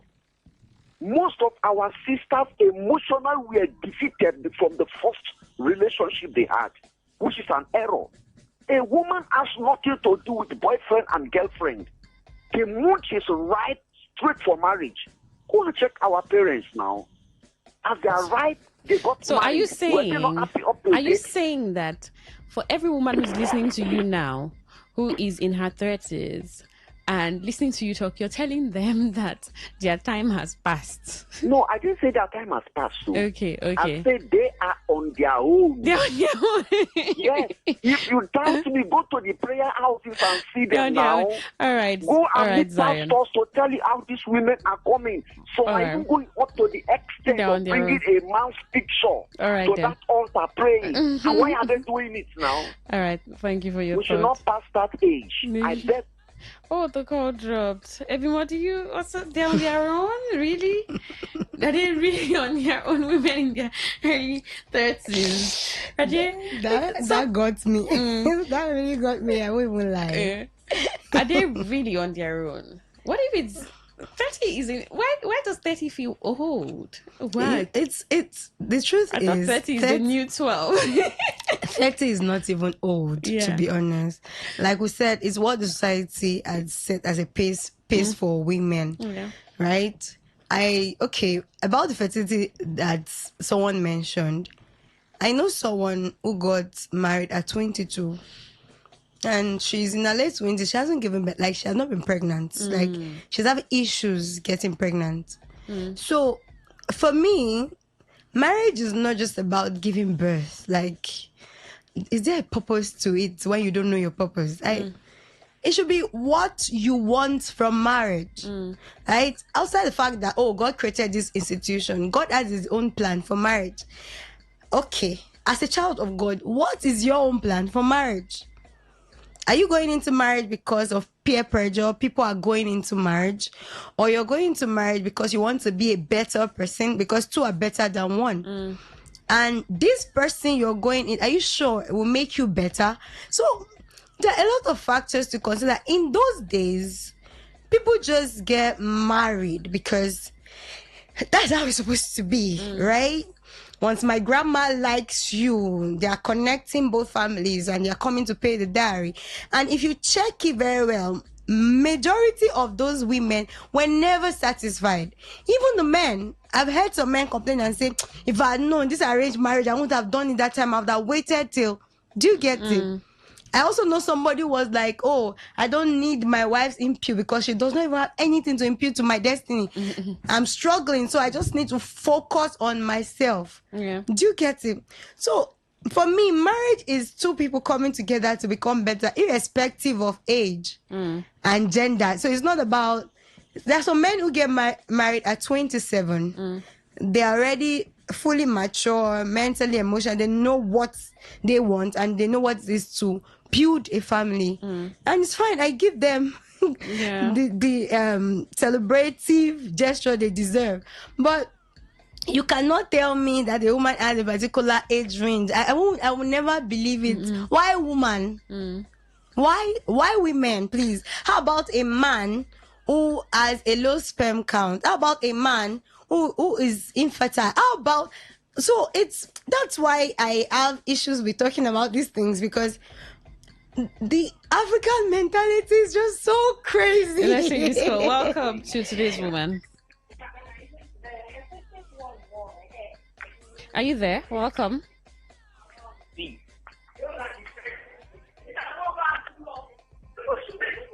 Are you there? All right, I think you called in. So, one word for a woman listening now who's getting pressured or who thinks, oh, I'm in my 30s and I really want this to happen. So, what's the thin line between desire and desperation, right? Because I think it's beautiful to desire something. Of course. And then there's also the challenge of, oh, it has to happen now or never, or I will do anything or everything for it to happen. And when people say marriage is not an achievement, I think I kind of argue that, because even the word achievement is not a bad word.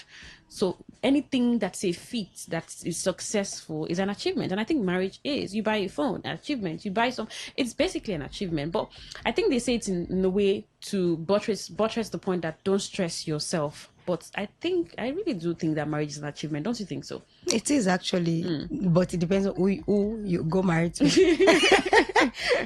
Marriage is only an achievement if you get married to someone, if you got married to someone who is really married to you. Yeah. Let me use that word, because it's supposed to be synergy, right? So if there's no synergy, you have not achieved nothing. It's just you have achieved a title, right?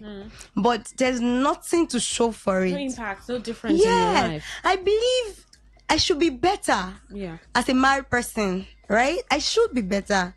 I should be better mentally, emotionally, spiritually, financially, and otherwise. So if I'm not getting better, then there's a problem. There's no achievement. Why the change of name if I'm not going to change in other aspects of my life? Do you get it?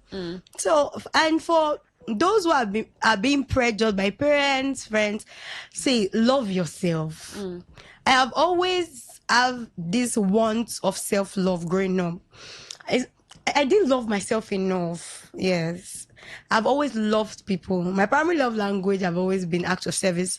So if you had known me when I was far, far, far younger, in my early teenage years, my very, very early 20s, and you're very close to me, you know that I want everybody to be happy. But I wasn't thinking about me. I didn't really love myself as much. I can literally dissatisfy myself to make you satisfied. I don't really care what. Do you understand?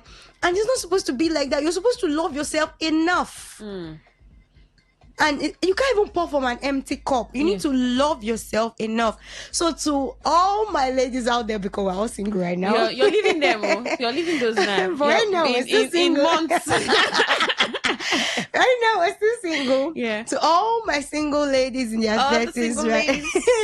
I just want to tell you that you are first enough. Yeah. Before any other man or any other person coming to your life. You're first enough.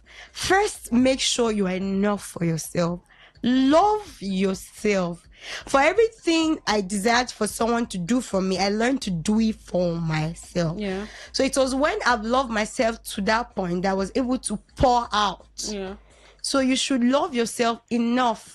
While others are saying, oh, you're 33 and you're still single, you'll be like, okay, thank you very much. I will see a man soon. And I used to say in church, when some person be like, what's your age? What's your age? What's your age? And you're talking, and the people, the Gen Zs, they'll be like, oh, I'll get married in 2 years. I'll get married. And then I'll be telling them in church, I'm looking for a man. And they would laugh about it. But they didn't really even know I was in my early 30s. I am, rather, in my early 30s. They just thought I'm just trying to joke about it. But they didn't know I was trying to come back to my own generation and say, oh, look at me. I'm looking for a husband. Oh, please, if you see a husband, you can. Please, hook up. We laugh about. I joked with my singleness. No pressure. No pressure, because at the end of the day, you are going to regret if you do it for people. Yeah. So do it for you. Thank you so much, Ebibo, for sharing your story especially. Thank you so much. And I hope that every woman understands, or women understand that everybody's journey is different. Some will marry in their 20s. Yeah. Some in their 30s or 40s. And some may even choose not to get married at all. And at the that end doesn't of the day, change nothing. Everybody will be fine. Thank you so much, everyone, for coming on the show. And thank you for your calls and text messages. That's our show. Today's Woman on Today 95.1 FM. I'm Queen Chima. Good evening.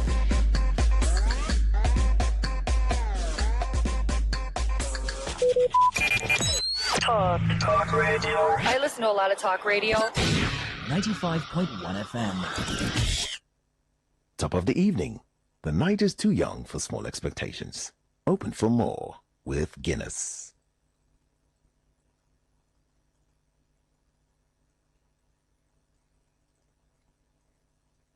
Top of the evening. The night is too young for small expectations. Open for more with Guinness. Talk radio. I listen to a lot of talk radio. 95.1 FM. Yeah. Oh. Yeah. Today FM 95.1 Port Harcourt. Voice of the people. Voice of the people. Yeah. Rise and shine, it's a brand new day. Today's the station leading the way. Breaking news, sports and talk, keeping every heartbeat on the clock. From Port Harcourt to the world we go, sharing every story you should know. Your voice, your people, your destination. We're not just a station. Today FM 95.1. The voice of the people. Number one. News and sports, talk all day. Keeping rivers on the way. Not just a station. We are the station.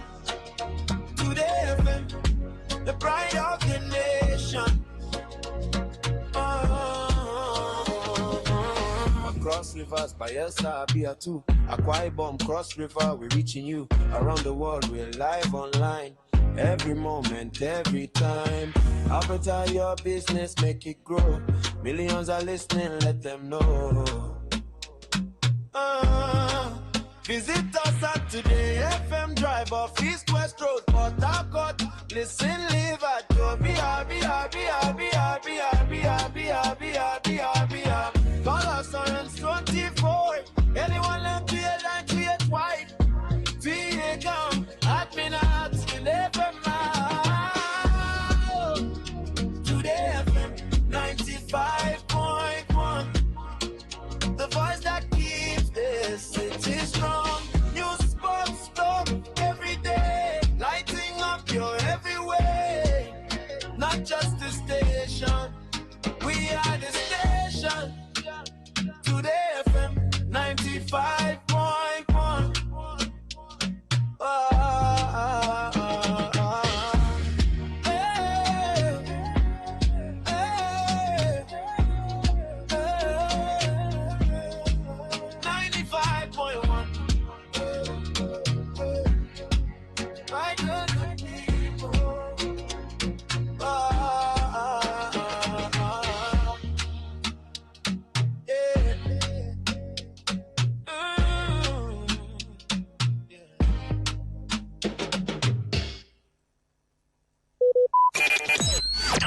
Talk radio. I listen to a lot of talk radio. 95.1 FM.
95.1 FM.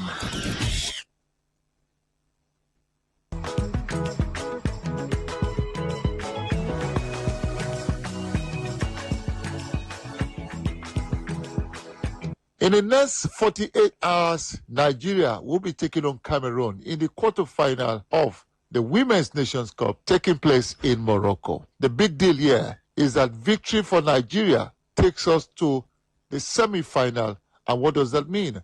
A place at next year's FIFA World Cup in Brazil. Tiger is back for us to conclude the conversation that we started yesterday. Remember, it's all about the Super Falcons of Nigeria.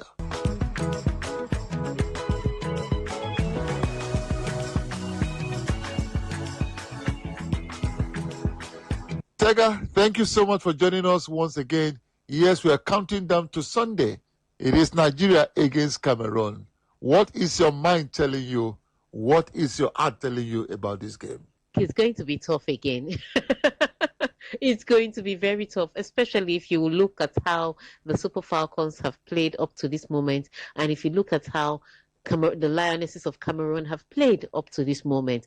The Cameroonians have been a lot more convincing in their group. They dominated, sweeping, every player aside, playing every role as important as it needed to be, getting the results that they needed. Even when they faced a tough match against the Black Queens of Ghana, they were just able to do a little and edge the Black Queens and get the result. So they've been more convincing coming out of their group than the Super Eagles of Nigeria coming out of their own group. So it's going to be tough. But that's where things begin to change, because the Super Falcons and Cameroon know each other. There's a rivalry here. And so when it comes down to rivalries, or when it comes down to geographical neighbors, all other permutations are out. Your form is out of it. How you performed against other teams is out of it. It now becomes what is the head-to-head between the rivals, and there is where the Super Falcons just find themselves edging it a little bit. So I think the Super Falcons are going to play differently against the Lionesses of Cameroon, just the same way they played differently when they're facing Zambia. Let's see how it pans out for the Super Falcons of Nigeria. Well, Tiger, Nigeria against Cameroon. Can you talk us through what you think will be happening on Sunday when these two countries meet? I mean, the rivalry is like forever. If it's the men, if it's the women, it's same or the same. It's never been easy when we play each other. So for those who do not know, what is the history, what's the record? Cameroon and Nigeria at this level, talking about women football, the Nations Cup, or even the qualifiers. Expect a really, really tight one. Now, usually both teams would meet in places like the semi-finals or the finals, but it's because the Super Falcons of Nigeria didn't do their job from the start to the finish, and so they finished up as runners-up instead of group winners. I think that's the only reason that they're meeting Cameroon at this stage of the tournament. Usually they meet in the semi-finals or finals, and the Super Falcons just have a superior head-to-head chance, usually winning by either 1-0 or it comes down to a penalty shootout where the Super Falcons of Nigeria would edge it. I think the last final was it 2022? It was 1-0 in favor to Super Falcons of Nigeria. So yeah, Super Falcons of Nigeria just know how to play Cameroon and edge Cameroon, and that's what is going to have to come down to on the day. Everybody should ignore the form of both teams coming into this particular match, because it's a rivalry. It's brother against sister. Because we share a border, there is going to be a serious fight. And despite the fact that Cameroon blitzed through their group and Nigeria seemed to stutter through theirs, I still think it's going to be a tough match. I still think it's going to be a tight match. And I think that both teams have a chance to edge it, depending on how they show up on the day. The most important game the Super Falcons will be playing at this WAFCON is the game against Cameroon on Sunday. Why is it important? A win for Nigeria guarantees us a ticket to the FIFA World Cup. The guys said before the game against Egypt that they know exactly what to do, even though they waited for too long before they finally delivered. We are playing Cameroon. Would you say this would be the toughest game they will be playing at this WAFCON? The rivalry and everything you can think of. Oh, yes, of course, this is the toughest match they're going to be playing at this tournament. Again, because of the way they came through the group. And then you add to that there's a rivalry between both teams. And then you add to that there's an automatic qualification for the 2027 World Cup in Brazil. That just sweetens the deal a little bit. Cameroon would like to knock the Super Falcons of Nigeria out of the World Cup, automatic qualification of the World Cup. They would love it. They would crave it. But again, the Super Falcons of Nigeria also want to go to the World Cup and make a statement. So this, I can guarantee you, is the biggest match for the Super Falcons at this tournament because they want to get that World Cup ticket. Even bigger than winning an 11th title, if I dare say so.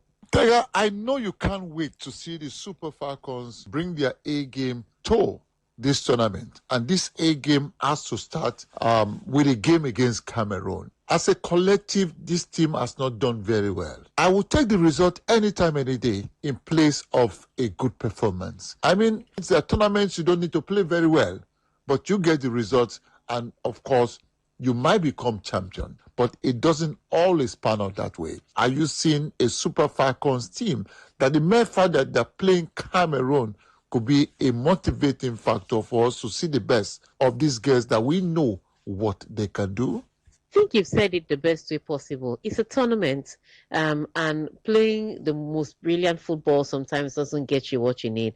What is important is to get the results. I would take a flawless performance against Cameroon, but ultimately, if I had to choose, I'd take the result. Because the World Cup ticket is important to me, as it is important to the Super Falcons. And I think, yes, they want to perform brilliantly because sometimes performing brilliantly could also guarantee you the win. But more important than that, they would feel that even if they don't have the best of performances or the best day at the office, that they should be able to get away with this win. So yes, I'm not looking for an A-star performance. I'm looking for results. Get the World Cup ticket. That is what is important to us as Nigerians. Would you be putting your smart money on the Super Falcons of Nigeria lifting their 11th title if they come across and chop the order that the Cameroonians are posing, in the quarterfinal of the Women's Nations Cup in Morocco? I don't think that just because they get across the hurdle that the Cameroonians pose, that they are definitely going to win an 11th title. There are other teams in this tournament who have gotten better and are gunning for the same title. And like I said, at this point, they just need to take it one day at a time. Get the World Cup ticket and then start thinking of other things. They haven't been so convincing, so I wouldn't say that they are categorically going to win an 11th title. But at the same time, they are 10-time champions for a reason. And so I can never write them off. But getting over the Cameroonian hurdle is no guarantee, I can say that again, for an 11th WAFCON title. Tega, you have failed in your predictions of the results of games played so far. But what you have not failed at is that Nigeria has won all the games that you predicted. Now, let's have a go at the game between Nigeria and Cameroon. Would you want to attempt another result? Who knows? You might just get it right this time. I mean, the scores of the game, not who wins, because patriotism, or maybe I should try that. Who wins? Nigeria, Cameroon. Not patriotism now. We are talking about looking at both teams, how far they have done at this tournament, and the pedigree of both teams. Look, this is going to be a brilliant one. And I think, like I said, both teams have the chance to go through. So it may just be that the Super Falcons just edge it a little bit. I think the Super Falcons will edge it a little bit. I think it's going to be tight. So I'll say 2-1 in favor of the Super Falcons of Nigeria. Her name is simply Tega Onojavi. We call her Tega Tiger. Thank you so much for being part of the show. We'll come back on Monday by the special grace of God. Together, you and I will celebrate the Super Eagles qualification for the FIFA World Cup in Brazil. We're not talking about winning the tournament. Let's get that World Cup ticket first, then we can talk about the other. Thank you so much, Tega, once again. Thank you for having me. It's an honor once again to speak on the Super Falcons of Nigeria. And yes, hopefully we'll be back to discuss getting the World Cup ticket. The Super Falcons are our guests who have done us proud 10 times at this particular event. They're defending champions. The best goalkeeper on the continent of Africa is a Nigerian. Her name is Chiamaka Inadozie. Well, Cameroon are standing between us and a ticket to the World Cup. Will these guests raise their game and give us reasons to be happy watching them play like they used to do in time past? Sunday will tell. Sunday evening, you and I will be praying for the Super Falcons of Nigeria. That's about the size of the show. Thank you for being part of it all through the week. It's a weekend, like I always say, don't allow this weekend to weaken you. Pray for the Super Falcons of Nigeria. Keep praying for Nigeria. God bless Nigeria.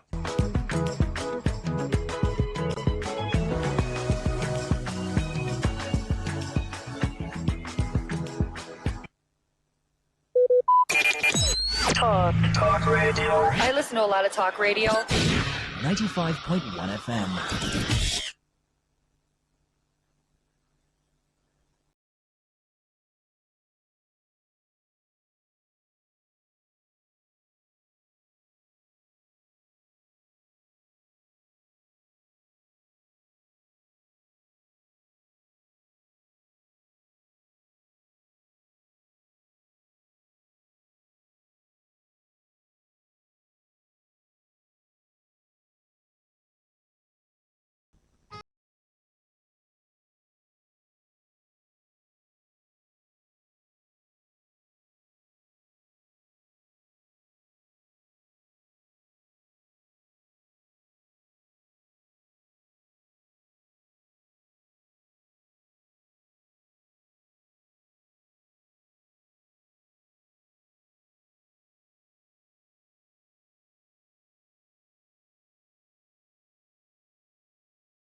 Ever living, ever faithful, Rastafari. This year one, just today we are no say, thank God, Jah blessings, feel them good Friday. Right above on this station, 95.1 FM, my reggae milities, the man them call Mba Agukalo. Right now in this year one, me I come again. And when we say we are come again, you are sight eye, feel them good things for me, brethren, a lot of them here, we station. One thing you must know, I tell ya, it will at them time that reggae music, a whoa, a sight I feel them station. Me I go make you feel irate, and you I go feel nice because many things, big and good song, I and I have ya feed them station. Everything must have one nice. I and I say so much greetings to you all of them place. All me fans, all of them local government feed them Peter Kwatao. I and I say greetings and me welcome back for them station. Me want say Almighty Aye, we I say thank you right above making it fear them possible upon this right now this station. A very good Friday we aside. Special apology for me fans. Me I say big up and sit tight. Sorry for them thing. All them time, me no dey here upon this station, this console. So many things like we are say Agwan under the bridge. But I and I, Abu, a rude boy, step a feel back, make you feel irate. Right I know, them show a start up. Me I come in a grand style, Babylon.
Babylon!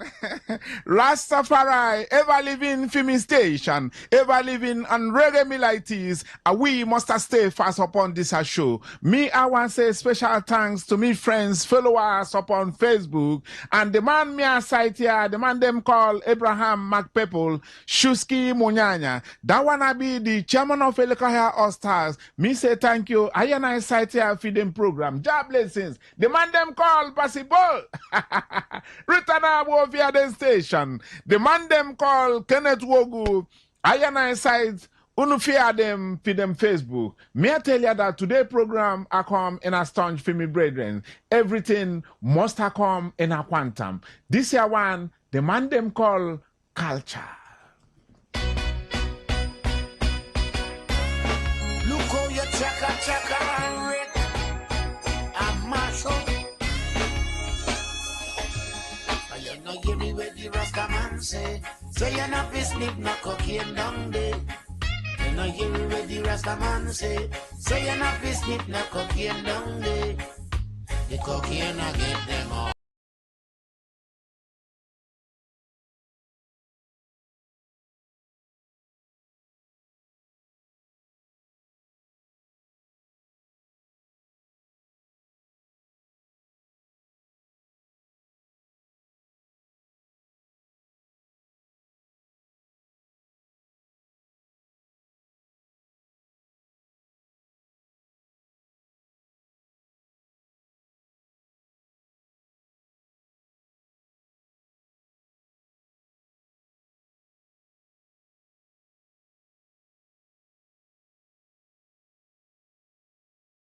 Me, I go have just a seconds, 7 seconds advert. Yeah, be stayed fast because a rude boy fee at them station. Stay back! Me, I go come back after this advert. We must have pay a loyalty fee with sponsors and a writer boy in the station. Big up! Nice and look at him stairs, take a little white powder. What is one of the boy, master? Mama give him one black phone and he play 1 dozen egg. And shake a the little white powder, the boy sell it off and start to beg. Lord, the cocaine I get them off. Get them soft, get them soft. The cocaine I get them off. Get them soft, get them soft. Papa have one big foot chuck and him left it on the wheel for you. Hindering you from turn a thief and neither turn a crook. Hey, the cocaine I get them off.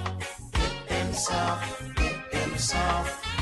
The cocaine I get them off. Get them soft, get them soft.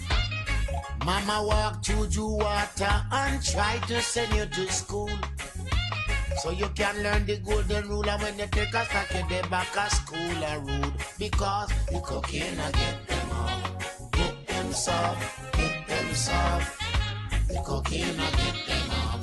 Get them soft, get them soft. Lord, the cocaine I get them off. Get them soft, get them soft. The cocaine I get them off. Get them soft, don't get too soft. Sometime I sit and wonder, I wonder where them ambition gone. It seemed their ambition turn a dirt upon Helen. Lord, the cocaine I get them off. Get them soft, get them soft. The cocaine I get them off. Get them soft, get them soft. The cocaine I get them off. Get them soft, get them soft. The cocaine I get them off. Get them soft, get them soft. I wonder where your ambition gone. I wonder where you think. Wonder what example you're setting for the youth. Hey, hey, what them to think about you? The cocaine I get them off. Get them soft, get them soft. The cocaine I get them off. Get them soft, get them soft. I wonder why the cocaine I get them off. Get them soft.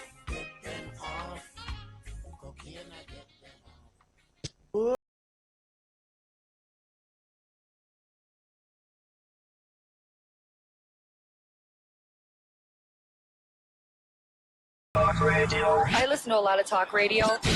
95.1 FM. It's 9 o'clock. Some people open bottles. Others open possibilities.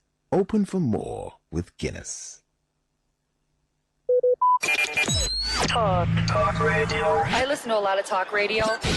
95.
Babylon! Me, I must tell ya, right now on 95.1 FM, we are called today FN Ponmi station. I demand them call Mbakalo on this station. This is Reggae Militis, you must know this. And everything going right tabo another time of this year period must be a reggae music on this site one on this station. You know, demand them call Kevin Little. Just him hit up few years back upon the track. Him say, drive me crazy, she go drive me crazy. But me I go tell you no. If you allow a woman drive you crazy, man, really, you must have be crazy. But we are pray. You no step on upon them dustbin. Be wise. Love no gentleman for them station. The man them call Kevin Little, we are one man. Back up.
the wicked they try to cap against I and I, they shall stumble and fall.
Rastafari. Reggae music are one right above on this console. The man them call Mbakalo right now upon me a station. Me want make you feel cool because so many things are one I fear them happen in this our country. Feed them states. Babylon chant. All of you who listen for I, just a little time, when me I go come for me fans, get ready, them phone line must be booze, and we are make it a reality. Just have one for make you get prepared upon this phone call. The number you are go call, when the time I come, you are take it a book it a down because I me come in a different style today. Take this here one, 081 0951 0951. I and I come again, 081 0951 0951. Get them thing ready because them reggae music I go soft. This one, the woman them I call Rihanna upon them. Shut man down.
is on Today FM. The man you are hear him Chandan Babylon, the man them call Mbakalo on this station. Right above, make a fear fast fee join I. Get I on Facebook. There's a them call Mbakalo on Facebook. Big up, me brethren, me sisters. Me I know no feel irate because everything I want in a very, very, very high frequency. I tell ya, right now today, I and I go jam it, make you feel cool and make you feel special for them station. Right above, the man, chant it down. Babylon!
Me I tell you, reggae music are one in a different style today with the man them call Mbakalo on this station. Right about them root man tell ya, them discussion today upon this council. We talking about one chance in Port Harcourt. One chance. Be careful. When you are leaving your home, me I don't know what to tell you. If you are going to leave your phone, you are going to leave your ATM per home. But the worst starting, when them sight you have nothing. Man, them go bulldoze and knock you left and right and jacking people. When me I come back, when time for them phone call, everything nice. We talking about one chance today. Me, I tell ya, get prepared because very soon I and I step up on them phone call. Me, I go call this number and make ya get prepared and get set. Feed them calls. Tell I when time come. Yeah, tell I about one chance. The number ya go call is 081 0951 0951. Call this line. When me I go tell you a call and make sure tell people about one chance. If you have experience, you must start tell them. This is no Babylon town, no Babylon state. All we are say it's Zion state feed them people. Right now, this is one them and them call Lucky Dube. Don't cry, no matter the situation. You no cry, everything gonna be all right. Tell mama, tell papa, everything must have been nice for them play with them.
mind will.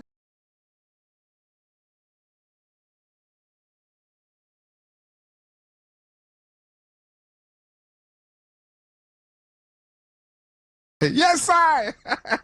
Rastafari, Babylon chants. We say today, Babylon wall must have fall. And remember, you must have be a good man because nobody I want you. Nobody, we don't want people them say EFCC, you will have them police, all of them want you.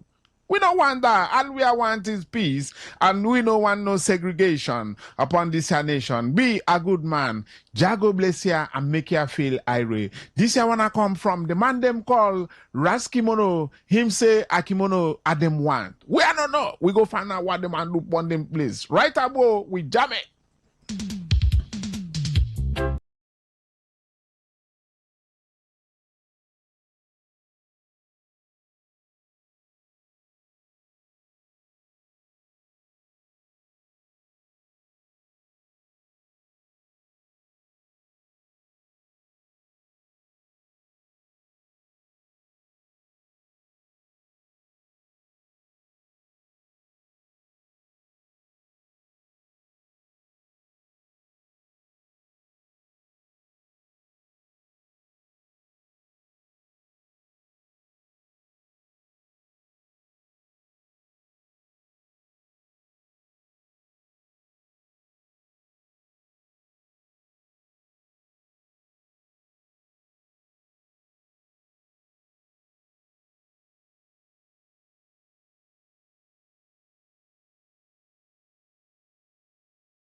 95.1 FM, right above the man you are hear him Chandan Babylon Freedom Station. The man them call Mbakalo on this lineup. We are step up to the third section feed of this program. The number you are go call is 081 0951 0951. May I take it again? 081 0951 0951. If you need a text message or WhatsApp, you must have send it to this line 070 1933 9962. I step up we again 070 1933 9962. This one be for text message and WhatsApp. The number you are go call 081 0951 0951. Tell us your experience about one chance in Port Harcourt.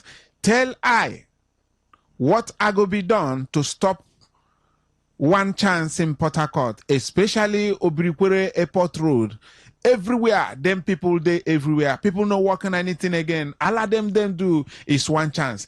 Tell I what we are going to do about stopping a one chance. If you have experience with a one chance, sorry, tell them one chance no good. Call this your line and we are going to feel irate, man.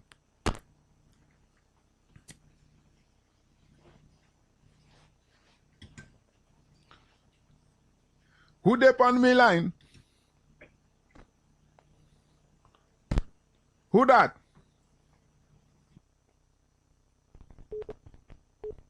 Expert from Ebere Omuma. Yeah, thank you, sir. Yes. How's your family, sir? Everything are nice, man. How you feel? Long time no talk. What Yeah. happened? Yes, man. We have some power outrage in the station. So we close about 8, 9. That's when me program come on this station. So that time wasn't visible upon this station. But right now we are bounced back. Everything light in this station. Everything light, root man. Feel, Papa. yes, yeah, we are saying special apology to you and all of your fans. It will have them be. Next week Friday, we must be here, man. Yeah. Tell I about one chance. My daughter is a victim of one chance. Oh, sorry about that. My daughter, yeah, first, Chumwendu, Mamadi. Try, very bad. Victim of one chance. Our governor should rise up. There is a very big challenge now in the first state. Try. It's worrisome. Very bad. Thank you, man. Thank you, sir. Thank God she's alive. Nothing one for her. Blessings, and we are saying thanks to Almighty. Yeah. Job blessings. Thank you, man. Who they on me line? Hello. Yeah, man. Welcome. Tell I your name and where you are called I from. There's a man, them are called Ruthman Jonah, calling from Ozoba. Oh, Ruthman Jonah. Me, I go there tomorrow morning, Jonah. The reggae minister of our time. Ever living. Ever sure. Celestia, tell I what you know about one chance in Port Harcourt. Well, one chance. I'm not the victim of one chance, but I saw where they threw somebody out of the car. Try, very bad. Very bad. The man fell down on his feet. So, very bad. Government should rise up. Thank you, thank you. Jah blessings. Jonah from Ozoba, blessings, Yeah, Fija. Where were you last week? I missed you a lot. Yeah, sorry, man. Me, I say. You know that statement Papa Sinclair used to say? Yeah, man. Reggae is like contagious disease. When you talk, people get infected. That's true, man. I missed you made me happy. Sorry, Jonah, sorry. I'm back to this. I'm back to this console. We had a power outrage in the session. So, but right I know we are bounced back. Me I say up to a month more than me I know they here, you know. So right I know me I gone back for them station. Sorry about that. All me fans that miss I, especially Jonah and the man from Mama. Special apology. Next week, continuity I want for them Friday. Yes, man. Jonah, thank you and God bless you, man. Who they on me line? Yes, I. Who they here, man? Hello. Yes, man. Welcome on this station. Yeah, man. Welcome, man. Yes, I. Tell I We what are you know talking about one chance. One chance. Yes, tell I. Tell them. Yeah, those people, them are bumbo crap.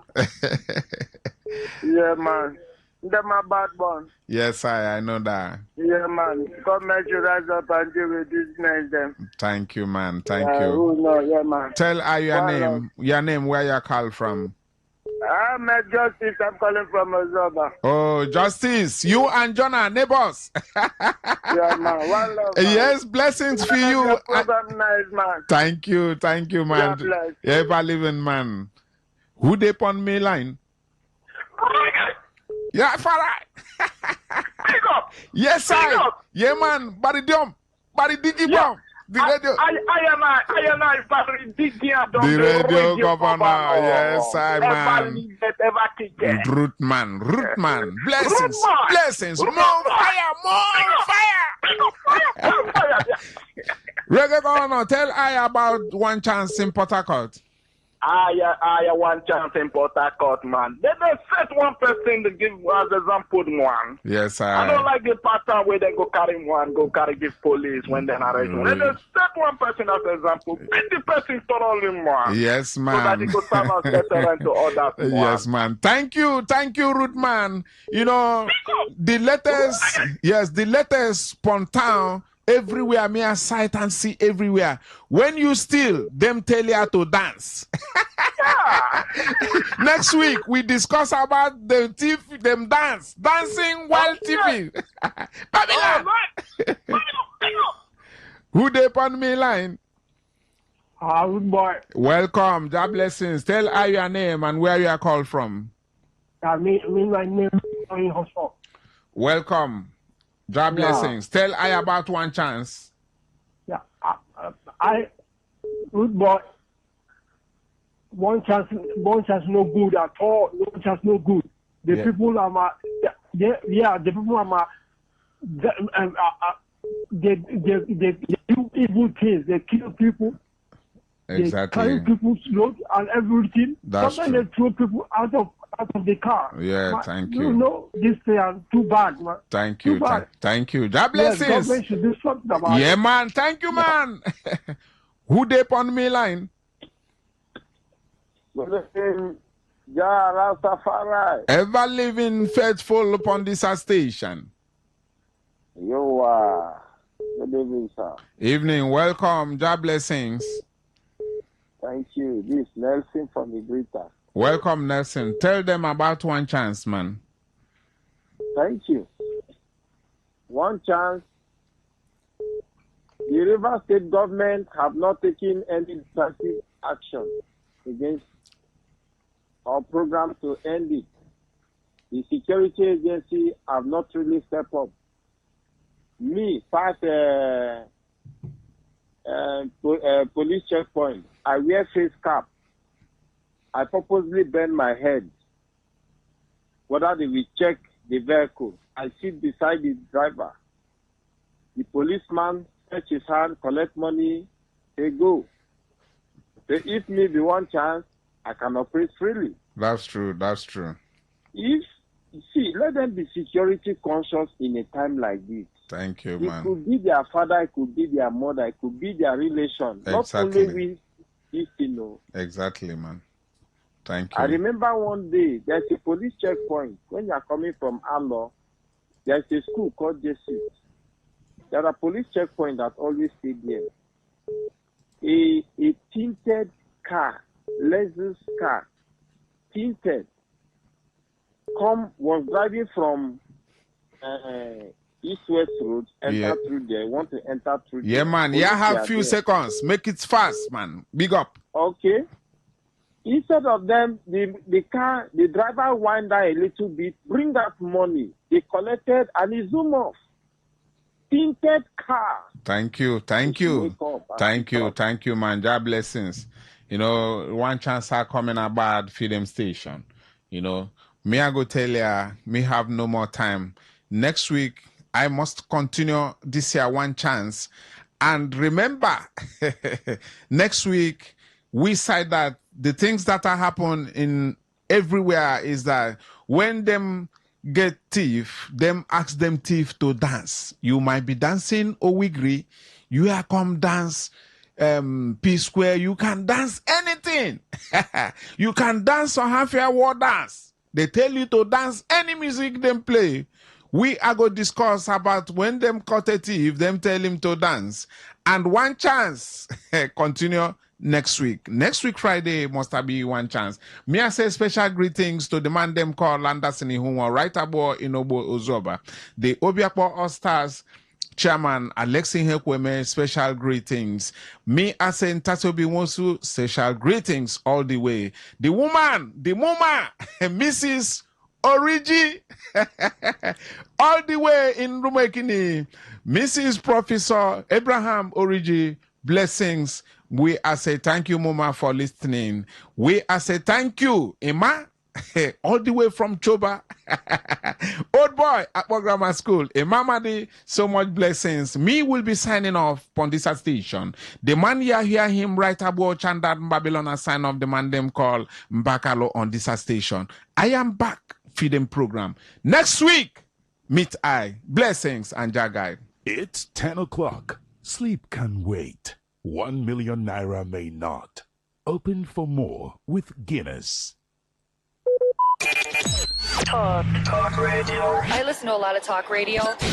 95.1 FM. Whether it's happening in Port Harcourt, South, Nigeria, or around the world, we've got you covered. On air, online, delivering balanced news and unbiased analysis. Today, 95.1 FM. This is Today, 95.1 FM, Port Harcourt. News.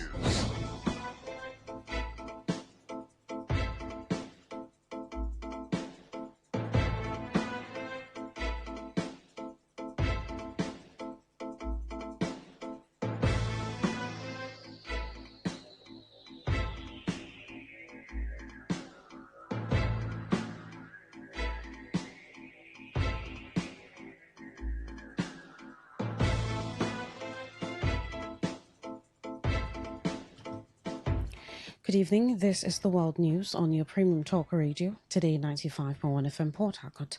I'm Queen Chima. The headlines. Nigeria, Benin agree on real-time security intelligence. Nigeria's public debt climbs to 159.35 trillion naira. On the foreign scene, U.S. Senate passes Russia-Iran sanctions bill. Now the detail. Nigeria and the Republic of Benin have agreed to deepen defense cooperation through real-time intelligence sharing to combat cross-border crime, terrorism, and piracy. The agreement followed a 3-day working visit to Cotonou by the Minister of Defense, Christopher Musa, retired, where he met with Benin's Minister of National Defense, Gildas Agunka, and military officials.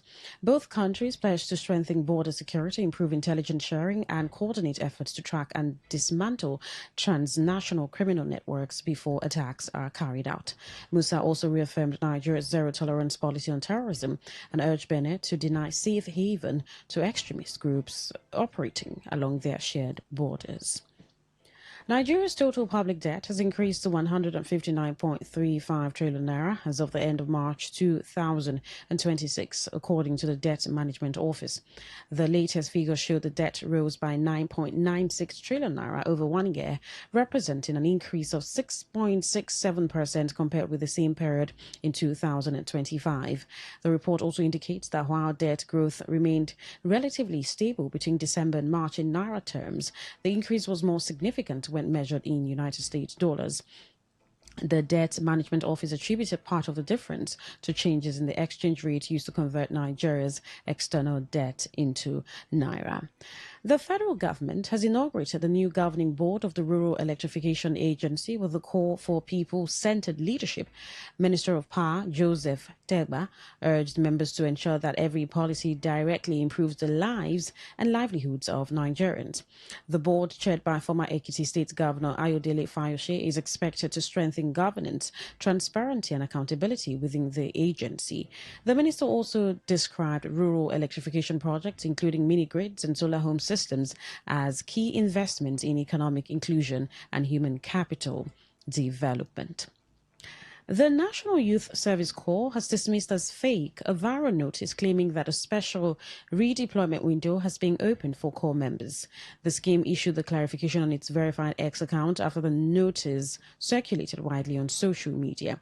The fake message claimed Corps members could apply for redeployment on grounds of national security, health, and other concerns, and directed applicants to contact listed phone numbers. The NYC urged Corps members and members of the public to disregard the notice and rely only on information released through its official communication channels. African Action Congress presidential candidate Omoyele Sowore has called for a monthly minimum wage of 500,000 naira for Nigerian workers. In a statement posted on his verified X account, Sowore urged Nigerians to elect leaders who are committed to improving workers' welfare rather than treating organized labor as an adversary. His comments follow a demand by the Nigeria Labour Congress and the Trade Union Congress for a new national minimum wage of 500,000 naira.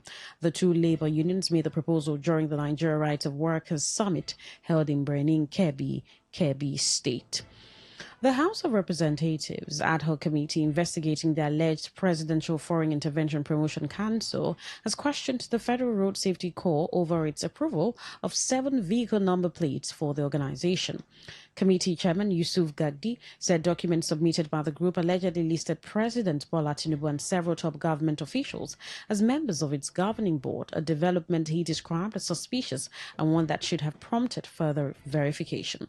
The committee also questioned why the FRSC accepted documents that allegedly lacked official government security features and failed to confirm the organization's status with the presidency before approving its request. In his defense, FRSC Corps Marshal Shehu Mohammed said the agency followed its standard operating procedures after receiving the organization's application and supporting documents in April 2025. You're listening to the World News on Today 95.1 FM, Voice of the People. After the break, more news and foreign stories. Do stay with us. Every day, every hour, when the big stories break, depend on our 24-hour news team to bring you the latest. Today, 95.1 FM.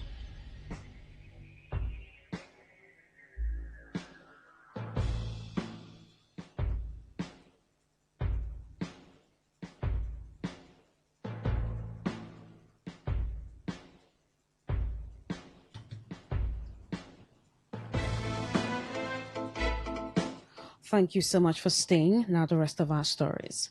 Presidential candidate of the African Democratic Congress, Atiku Abubakar, has called for the full publication of the Independent Corrupt Practices and Other Related Offences Commission's report on the alleged fake Presidential Foreign Investment Promotion Council.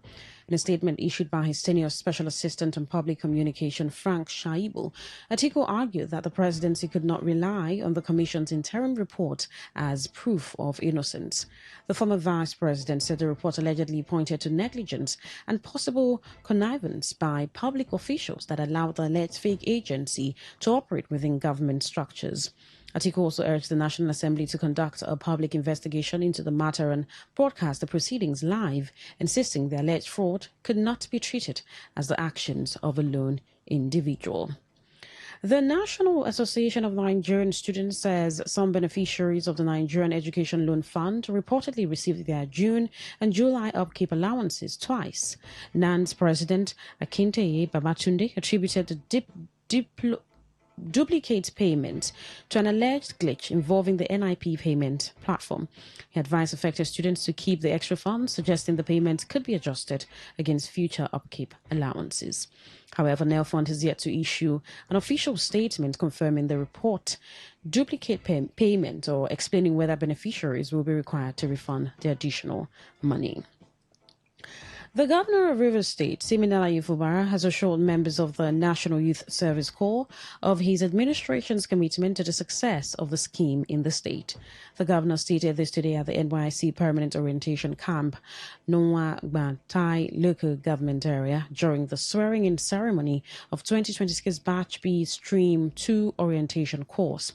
Represented by the Permanent Secretary, Cabinet Bureau, Office of the Secretary to the State Government, Promise Uguzie year, Governor Fubara charged the core members to be role models and quality nation builders in their service to the good people of Rivers State in particular and Nigeria at large. In a statement by the head of Information and Public Relations into Office of the Secretary to the State Government, Juliana Massey, the governor charged the core members to be exemplary, dedicated and committed in all they do and take full advantage of all the camp programs and activities to enrich themselves. In his welcome address, the state coordinator of NYC in River State, Moses Olege, urged core members to see their deployment to River State as a veritable opportunity to make meaningful contribution to the growth of the state in particular and Nigeria at large. He further charged them to serve with all sense of integrity, discipline, and the fear of God, especially when they will be engaged as INEC ad hoc staff that will conduct the 2027 general elections. A total of 3,584 core members, composed of 1,421 males and 2,163 females, were sworn in by the Chief Judge of River State, who was represented by Justice Godspar Aguma. Vice presidential candidate of the African Democratic Congress, Rotimi Amaechi, says the 2027 general election must be won at the polling units and not at the Independent National Electoral Commission. Amaechi made this statement while addressing party stakeholders at his Port Harcourt residence after returning to Rivers State. The former Rivers State governor and former Minister of Transportation expressed confidence that President Bola Tinubu would not win the next presidential election. Amaechi also criticized the president's administration over the country's economic challenges and made reference to recent comment by the First Lady on small-scale businesses. The Obiakpo Local Government Legislative Council of River State has held public hearing on 6 bylaws aimed at enhancing governance in the area.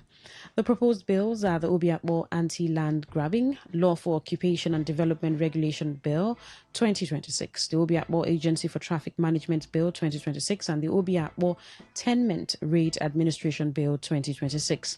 Others are the Obiakpo Security Company Limited Bill 2026, the Obiakpo Whistleblower Protection and Detention Bill 2026, and the Obiakpo Prohibition of Street Trading, Illegal Markets, Motor Parks, Roadside Mechanics, Vulcanizers, and Related Offences Bill 2026.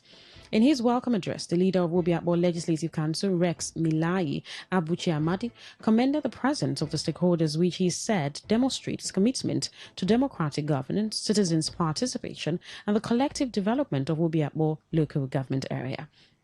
He encouraged the people to speak freely, professionally, and responsibly, assuring that their memoranda, observations, criticisms, and recommendations will be carefully considered by the relevant legislative committee and that every useful contribution made will enrich the content, quality, and effectiveness of the bylaws before they are presented for final consideration and passage of the Council.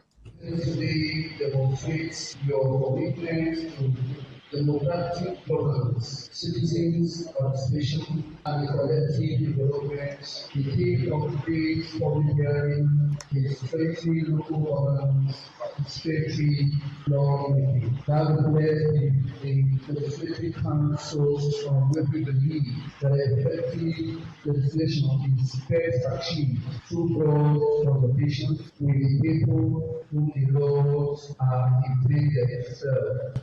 On his part, the chairman of Obiakpo Local Government Area, Gift Wolu, who was represented by the secretary to the council, Kelvin Akani, said the event is a demonstration of the relationship between the executive and the legislators, expressing optimism that the bylaws, if passed, will help improve transparency, accountability, and ensure economic growth. The executive arm cannot succeed effectively without proper bylaw in the local government today. There are laws that have become obsolete. There are some actions as a result of the place of Obiakpo local government in Rivers State and Nigeria at large that made it very important to review some bylaws and also make new laws. We have about 5 laws today which we want to deliberate. It is very important to state that it is a government for everyone. We say, please make your contribution freely. All we need here is objective views. In their presentations, a representative of transportation industry, Tari Iyabi, and Motor Parks counterpart, Kingdom Johnson, faulted some of their sessions of the proposed bylaw, which they claimed contradicts the Constitution of Federal Republic of Nigeria. Hence, will attract litigation if passed. There are so many points where the state has legislated upon some of this bill here. Some are registered with Rivers State Ministry of Transport, and one of the clauses here, provision of unauthorized levy collection 7 in that bill is stating that no transport union, association, cooperative, group, or individual shall collect any fee, levy, or charges on any public road related to passengers loading and transport operations within the local government area, except with written authorization. This bill will contradict with the fundamental rights of associations. Any power to arrest, investigate criminal offences, or generally enforce road traffic law may exceed the local government authority. We need overtime officers to directing traffic, issuing administrative notices where authorized by law. Today FM's Uchendu Joe reports that traditional leaders, community stakeholders, professional body, youth groups, civil society organizations, and security operatives, amongst others, were present at the public hearing of 6 bylaw bills by Obiakpo Local Government Area Legislative Council. On the foreign scene, the United States Senate has approved a sanction bill targeting Russia and Iran, sending the legislation to the House of Representatives for consideration. The bill authorizes President Donald Trump to impose tariffs of up to 100% on imports from the 5 largest buyers of Russian crude oil or gas. Lawmakers rejected an amendment that sought to remove the tariff provisions, leaving the president with broad authority to impose the measures. Critics argue the tariffs could increase costs for American consumers and affect major trading partners that still rely on Russian energy supplies. To end the news, here is a summary of the major stories. Nigeria and Benin have agreed to strengthen defense cooperation and establish real-time intelligence sharing to tackle regional security threats. We told you that new debt management office figures show Nigeria's public debt has risen to 159.35 trillion naira, with exchange rate changes influencing the debt valuation. On the foreign scene, you also heard that the United States Senate has passed a sanction bill targeting Russia and Iran, paving the way for possible new tariffs on major buyers of Russian energy.